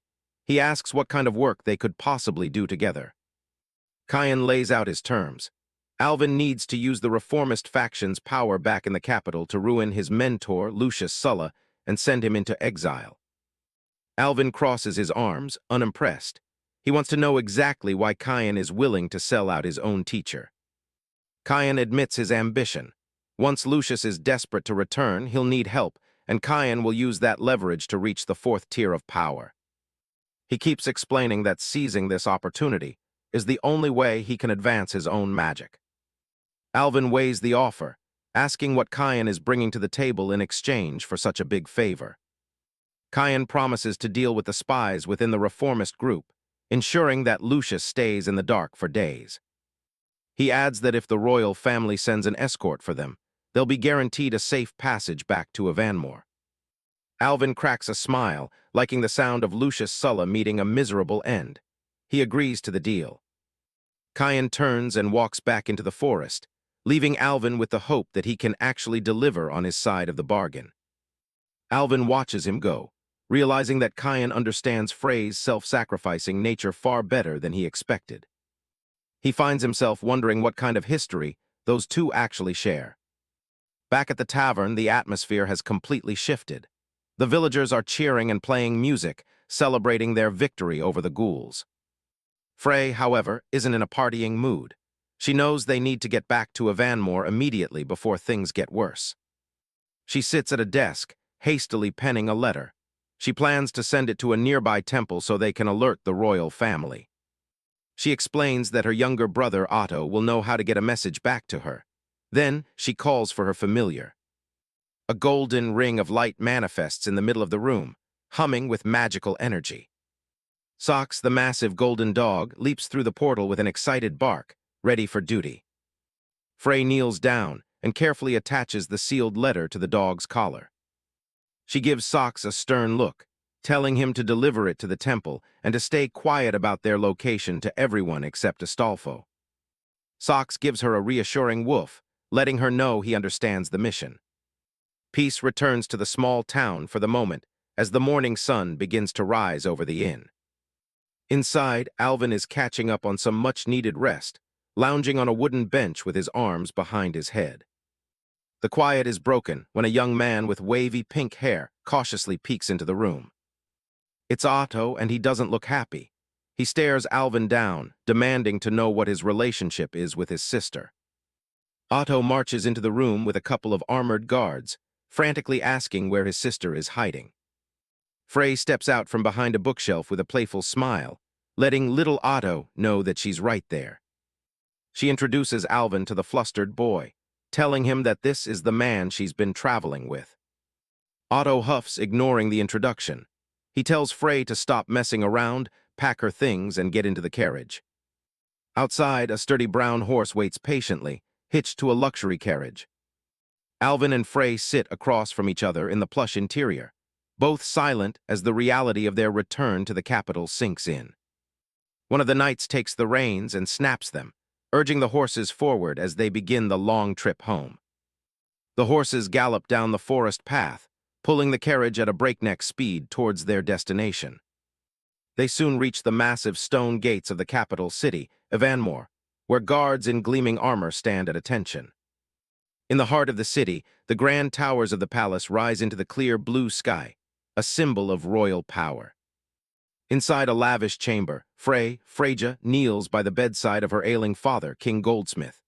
The elderly king, resting with a prominent gray mustache, is surprised by her sudden return. King Goldsmith, despite his sickly appearance, offers a gentle smile to his daughter, relieved to see her safe. Frey, tears streaming down her face, brings grave news. The undead faction has betrayed the kingdom. The king's expression turns serious. He leans forward and asks if they betrayed the crown specifically or the entire nation of Elrond. Frey looks up with fire in her eyes, declaring that their betrayal extends beyond politics. They have betrayed the entire material realm itself. King Goldsmith sighs, realizing the gravity of the situation. He notes that the cult of the undead worships an ancient, evil god. Shifting the topic, he mentions he heard rumors of her contract with a young man named Aiven. He asks her what kind of person he truly is. Freja, still in her black-haired disguise, pauses with a thoughtful look. She describes Alvin as, quite simply, a very weird guy. The king is intrigued by her assessment. He instructs her to invite the young man to join them for dinner, wanting to see Aiven for himself. Frey gives a cheerful hum and heads for the door, happy to carry out her father's request. Once she is gone, King Goldsmith's smile fades. He finds it hard to believe that his advisor could have missed the presence of cultists for so long. He calls for Ashuram, a tall elven commander in dark robes with a calculating smirk. Ashuram steps out from behind a pillar, waiting for his king's orders. King Goldsmith's eyes narrow with suspicion. He tells Ashuram to look into Aiven and uncover every secret the young man is hiding. Meanwhile, back in his guest quarters, Aiven is enjoying a moment of peace, lounging with his hands behind his head when a knock sounds at the door. Still with his eyes closed, he lazily tells the visitor to come in. Maria, a blonde palace maid in a black and white uniform, enters the room. She formally introduces herself and conveys King Goldsmith's invitation to dinner. She bows deeply, suggesting that since he must be exhausted from his journey, he should take some time to bathe and rest this afternoon. Aiven looks a bit taken aback by the formal treatment, his face slightly flushed as he agrees to follow the royal etiquette. A grand marble fountain shaped like a lion's head pours crystal-clear water into a large bath, prepared specifically for him. Maria leads Aiven through a wide courtyard toward the bathhouse, announcing that they have finally arrived. Aiven stands at the edge of the large outdoor pool, looking out over the palace grounds as he prepares for the evening ahead. Maria offers to help Aiven with his bath in a way that definitely isn't in the job description. He's not having any of it and jumps back immediately. She just smiles and plays it off as her duty as a maid. Aiven is already suspicious. This feels like a setup. He realizes she's actually a third-tier class holder, which is way too high-level for a simple maid. She keeps up the act, insisting it's just part of the hospitality. Aiven just stares her down, not buying the innocent act for a second. He's still trying to wrap his head around why the Goldsmith family has such powerful people serving tea.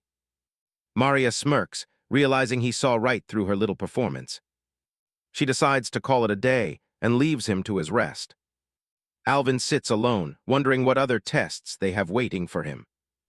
Outside, the palace grounds are quiet, but not for long. Ashuram is waiting nearby, wondering what kind of guy caught Frey's eye. Maria reports back, nodding that Aiven is sharp and didn't get distracted by her advances. The commander teases her, saying he didn't actually tell her to go that far with the seduction. She just laughs and asks if he's getting jealous. He tells her part is done and he'll take it from here. Ashuram's got a look in his eye that says things are about to get intense. He lets out a sharp whistle to summon his reinforcements. A pack of giant white wolves comes charging out on command.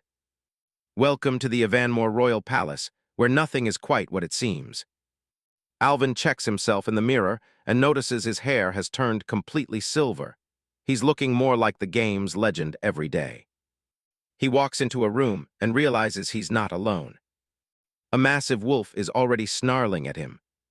Instead of panicking, he just calmly points out that it's definitely not a dog. The beast gets right in his face, while Ashuram and Maria watch from the hallway. Ashuram gives the command for the wolf, Sheila, to teach the kid a lesson. She lunges at him with a massive roar. But instead of biting his head off, the wolf completely freezes up. Next thing you know, Aiven has the giant beast on her back for a belly rub. Maria can't help but laugh at how badly that backfired. Ashuram is just annoyed that his elite wolf turned into a giant puppy. He decides he's going to have to test the kid's strength personally. Aiven is still busy making a new friend, ignoring the tension. The commander steps out and addresses him, calling him Aiven. Aiven immediately recognizes him as Ashuram, a fourth-tier elite boss. Ashuram asks for a spar to see if he's actually worth the hype. Aiven accepts the challenge without hesitation. They move out to the training grounds, where the guards are already starting to gather. Ashuram tells his men to back off and give them some room. The soldiers are hyped. The last guy who tried this ended up in the infirmary. The commander draws his sword and asks if he's ready to go. Aiven gives a simple nod and readies his wooden sword. Ashuram wastes no time and charges in at full speed, warning the kid not to die on him. Aiven isn't intimidated at all, telling the commander it's going to take a lot more than that to take him down. A massive stone wall erupts from the sand, cutting off the commander's path. Aiven stands his ground, his training sword now completely engulfed in flames. Even a seasoned pro like Ashuram is caught off guard by the sudden display of power. Aiven just gives him a confident smirk, letting the fire speak for itself. Ashuram isn't backing down, though. He lunges again, demanding to see what else the kid has. The two clash in a blur of pink energy and orange flames that lights up the entire arena. But a wooden sword can only take so much, and it eventually shatters into splinters under the pressure. Ashuram declares the match over, thinking he's already secured the win. But Aiven isn't finished yet. He's got a look in his eyes that says the real fight is just beginning. The broken pieces of the training sword are still burning as they hit the ground. Aiven gathers an insane amount of fire energy into his fist for one last, desperate strike. Ashuram realizes too late that this spar has turned into a disaster and screams for his soldiers to run for cover. The entire training ground disappears in a massive explosion of smoke and fire, leaving the outcome of the duel a mystery. Aiven finishes his training session with a literal bang, leaving the arena floor buried under a massive cloud of dust. Ashuram coughs through the smog, looking more impressed than annoyed by the display of power. Ashuram tells Aiven he passed the test, even though Aiven's clothes are shredded to ribbons. Aiven keeps it humble, claiming he's still not on the level of a fourth-tier master. Ashuram waves him off to go get changed, warning him that the next person he has to deal with is a lot grumpier. Deep in the palace, Princess Frey walks alone through a long, sunlit hallway. She stops in her tracks when she hears someone calling her name. Aiven shows up decked out in some high-end silver and blue knight armor, catching her completely off guard. Frey cracks a joke about him actually cleaning up well for a barbarian. But Aiven's attention is immediately stolen by someone else entering the hall. It's Otto, and he's wearing a massive, ruffled red dress. He just shrugs it off, asking why a man can't wear women's clothes if he wants. Otto tells the two of them that it's time for their official audience. Inside the throne room, Aiven drops to one knee as the king addresses him for the first time. King Goldsmith sits on his throne, welcoming Aiven to the capital. The king gets straight to the point, asking for Aiven's honest opinion on the current state of the kingdom.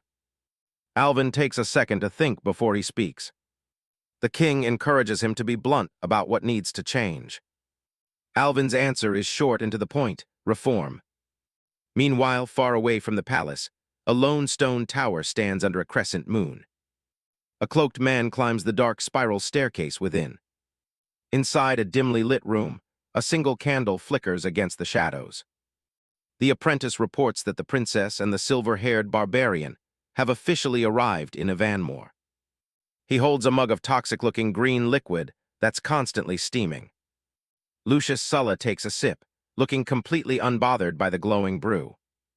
He explains that their project, the Death Defier, is going smoothly, and he needs to keep the political factions at each other's throats.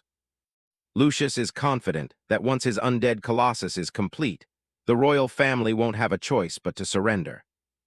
The apprentice bows, assuring his mentor that he knows exactly what needs to be done. As the apprentice heads out to start the chaos, Lucius turns back to his other company. A twisted, sentient vine asks why he even bothers with such a mediocre kid. Lucius tells the plant that he isn't looking for a successor just yet. He's clearly not impressed with the boy, but he has a different job for the plant. He summons a burst of blue spiritual energy. Lucius pulls out a map of the city's underground sewer system.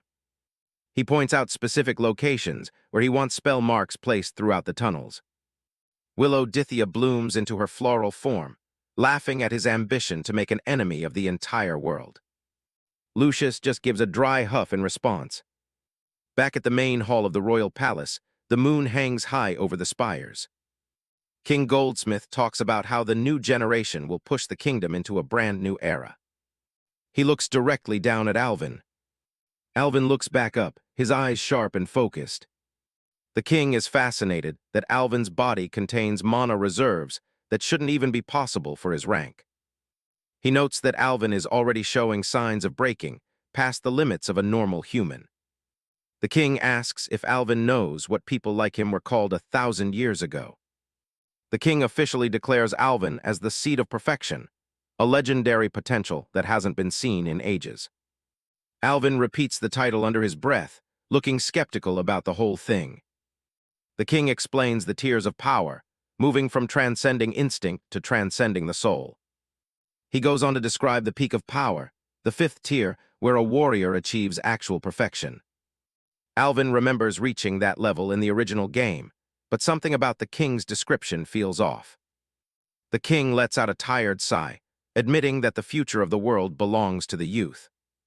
Standing tall, he formally entrusts the protection of Princess Frey to Aiven. The king tells Aiven he needs to spend more time with the princess to build their bond. Later on, the scene shifts to the Aiven Grand Arena, where a massive crowd is gathered for the games. The fans are going wild, screaming for blood and cheering on their favorite fighters. Out on the field, a massive beast man is barreling through opponents like a freight train. One player gets absolutely leveled as the crowd roars with excitement. A touchdown is scored, and the announcer declares the Labyrinth team the victors. Up in the royal box, Frey is clapping and cheering, having a great time, while Aiven just watches with a smirk. Suddenly, a frantic man rushes up to them, telling the princess she needs to step aside. Frey stops cheering and looks down at the messenger, confused by the sudden interruption. The guy delivers the grim news: Julius Caesar is dead. Frey's face goes pale. She can't believe a man like Caesar would just be gone. They head down to the lower city to investigate the crime scene themselves. They find the body of the high-ranking magistrate lying in an alley, stone dead with a knife in his chest. Aiven drops down to check out the footprints, noting the size and type of boots the killer was wearing. He then notices a message written in blood on the stone wall nearby. Frey asks what the killer could possibly want to say with the word justice smeared in blood. Aiven rubs his chin, wondering if the victim was actually the good man everyone thought he was. This really sets off a soldier named Brutus, who shouts that he won't let Aiven insult such a noble man. He gets right in Aiven's face, threatening to challenge him to a duel on the spot. Frey has to step in and tell Brutus to cool it and back off. Aiven remains calm and asks why a noble magistrate would be alone in the slums at midnight for a secret meeting. He adds that Caesar was a skilled gladiator, yet he died without putting up any fight at all. He puts a firm hand on Brutus's shoulder, advising him not to go around challenging people to duels so casually. Frey tells Brutus to handle the funeral arrangements for now, since the family isn't in town. Brutus reluctantly bows and accepts the order, though he still looks pretty heated.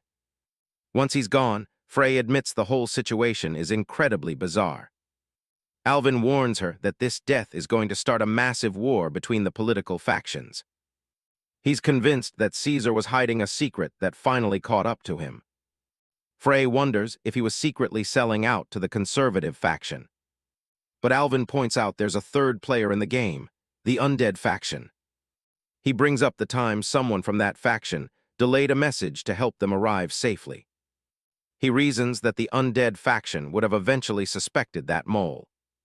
Frey's eyes go wide as she realizes what he's implying. Aiven confirms it. Caesar was likely the mole, and that's why he was in the slums alone. He was meeting his contact, but since he trusted them, he never saw the killing blow coming. Princess Frey wonders if the recent events are somehow connected to Caian Paulus.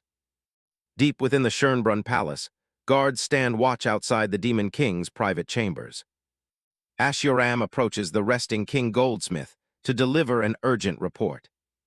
He informs the king that a new letter has arrived regarding the investigation into Aiven. Ashuram hands over the message, nodding that the contents are quite startling. King Goldsmith is surprised to learn of Alvin's connection to the Church of the God of Wisdom.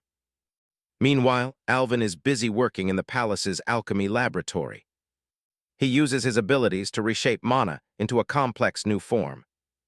A powerful firearm begins to materialize from the glowing energy. Alvin successfully creates a custom shotgun he names the Shatterer. He checks the mechanism, sliding a shell into the chamber with a satisfying click. Weapon in hand, Alvin decides it is time to return to the lower city. The streets of the lower city are as crowded and bustling as ever. Alvin blends into the crowd, keeping his armor hidden beneath a dark cloak. He slips into a narrow alleyway, hopping to shake off any pursuers. Alvin stops suddenly, sensing a presence lurking in the shadows behind him. He draws his weapon, demanding to know who has been following him. He finds himself face to face with Caian Paulus, who is also armed. Caian lowers his pistol and asks who first informed the princess of Caesar's death. Alvin is wary, questioning why Caian is so interested in the messenger. Caian explains his suspicion that the undead faction has another spy in the city. Alvin considers the possibility that Brutus might be the double agent. He asks if Caian is simply returning to the scene of his own crime. Caian scoffs at the idea, claiming he has a much more important goal in mind. He invites Alvin to follow him for a tour of Evanmore's hidden history. Caian leads the way into a dark, circular tunnel built into the alley wall. Alvin follows cautiously, using a touch of magic to light the path ahead. He wonders what kind of dangerous secrets might be hidden within the city's sewers. Deep underground, the environment is damp, dark, and overrun with rats. The foul stench of the sewers is almost enough to make Alvin sick. Alvin demands an explanation for why they are trekking through the muck. Caian reveals that Lucius Sulla is creating a massive, apocalypse-tier undead. Alvin is horrified by the scale of the threat Caian is describing. Caian explains that the undead will be powered by the souls of countless innocent people. He believes Sulla is performing this ritual to obtain something like immortality. Alvin notes that sacrificing an entire city is a feat beyond most mages. Caian confirms that Sulla is not working alone and has powerful backers. Alvin realizes the entire sewer system is being used as a giant sacrificial circle. Caian explains how the faction hides their work by letting monsters breed here. Alvin suddenly stops, sensing something moving through the water nearby. Caian warns him that a water ghost is likely responsible for the disturbance. A grotesque, glowing undead creature suddenly leaps from the water to attack. Caian assures Alvin that the water ghost before them is a weak monster that even a single soldier could handle. Alvin is not concerned about the creature in front of him, but rather the massive thing pursuing it from the depths. The water erupts as something colossal and predatory surfaces right behind the smaller creature. A gigantic, catfish-like monster lunges forward with its maw wide open, swallowing the water ghost whole. The massive beast snaps its jaws shut, completely consuming its prey in a single, violent bite. Alvin is repulsed by the creature's size and the overwhelming stench it brings with it. Caian identifies the monster as a ritual creature that the Blood Order likely discarded in the sewers. He notes that this particular specimen has clearly grown out of control. The two men brace themselves as the scavenger turns its sights on them and begins its charge. The ritual monster, an out-of-control scavenger, reveals its rows of sharp teeth as it prepares to attack. Alvin notices a strange wound on the creature's leg that looks like it was inflicted by magic. Caian deduces that a powerful mage must have encountered the monster further ahead in the tunnel. Growing impatient, Caian levels his pistol at the charging beast, expressing his hatred for such foul things. He fires a single, high-powered shot directly into the monster's open mouth. The scavenger's head is blown back by the force of the blast, as Alvin quickly follows up with a shot from his own weapon.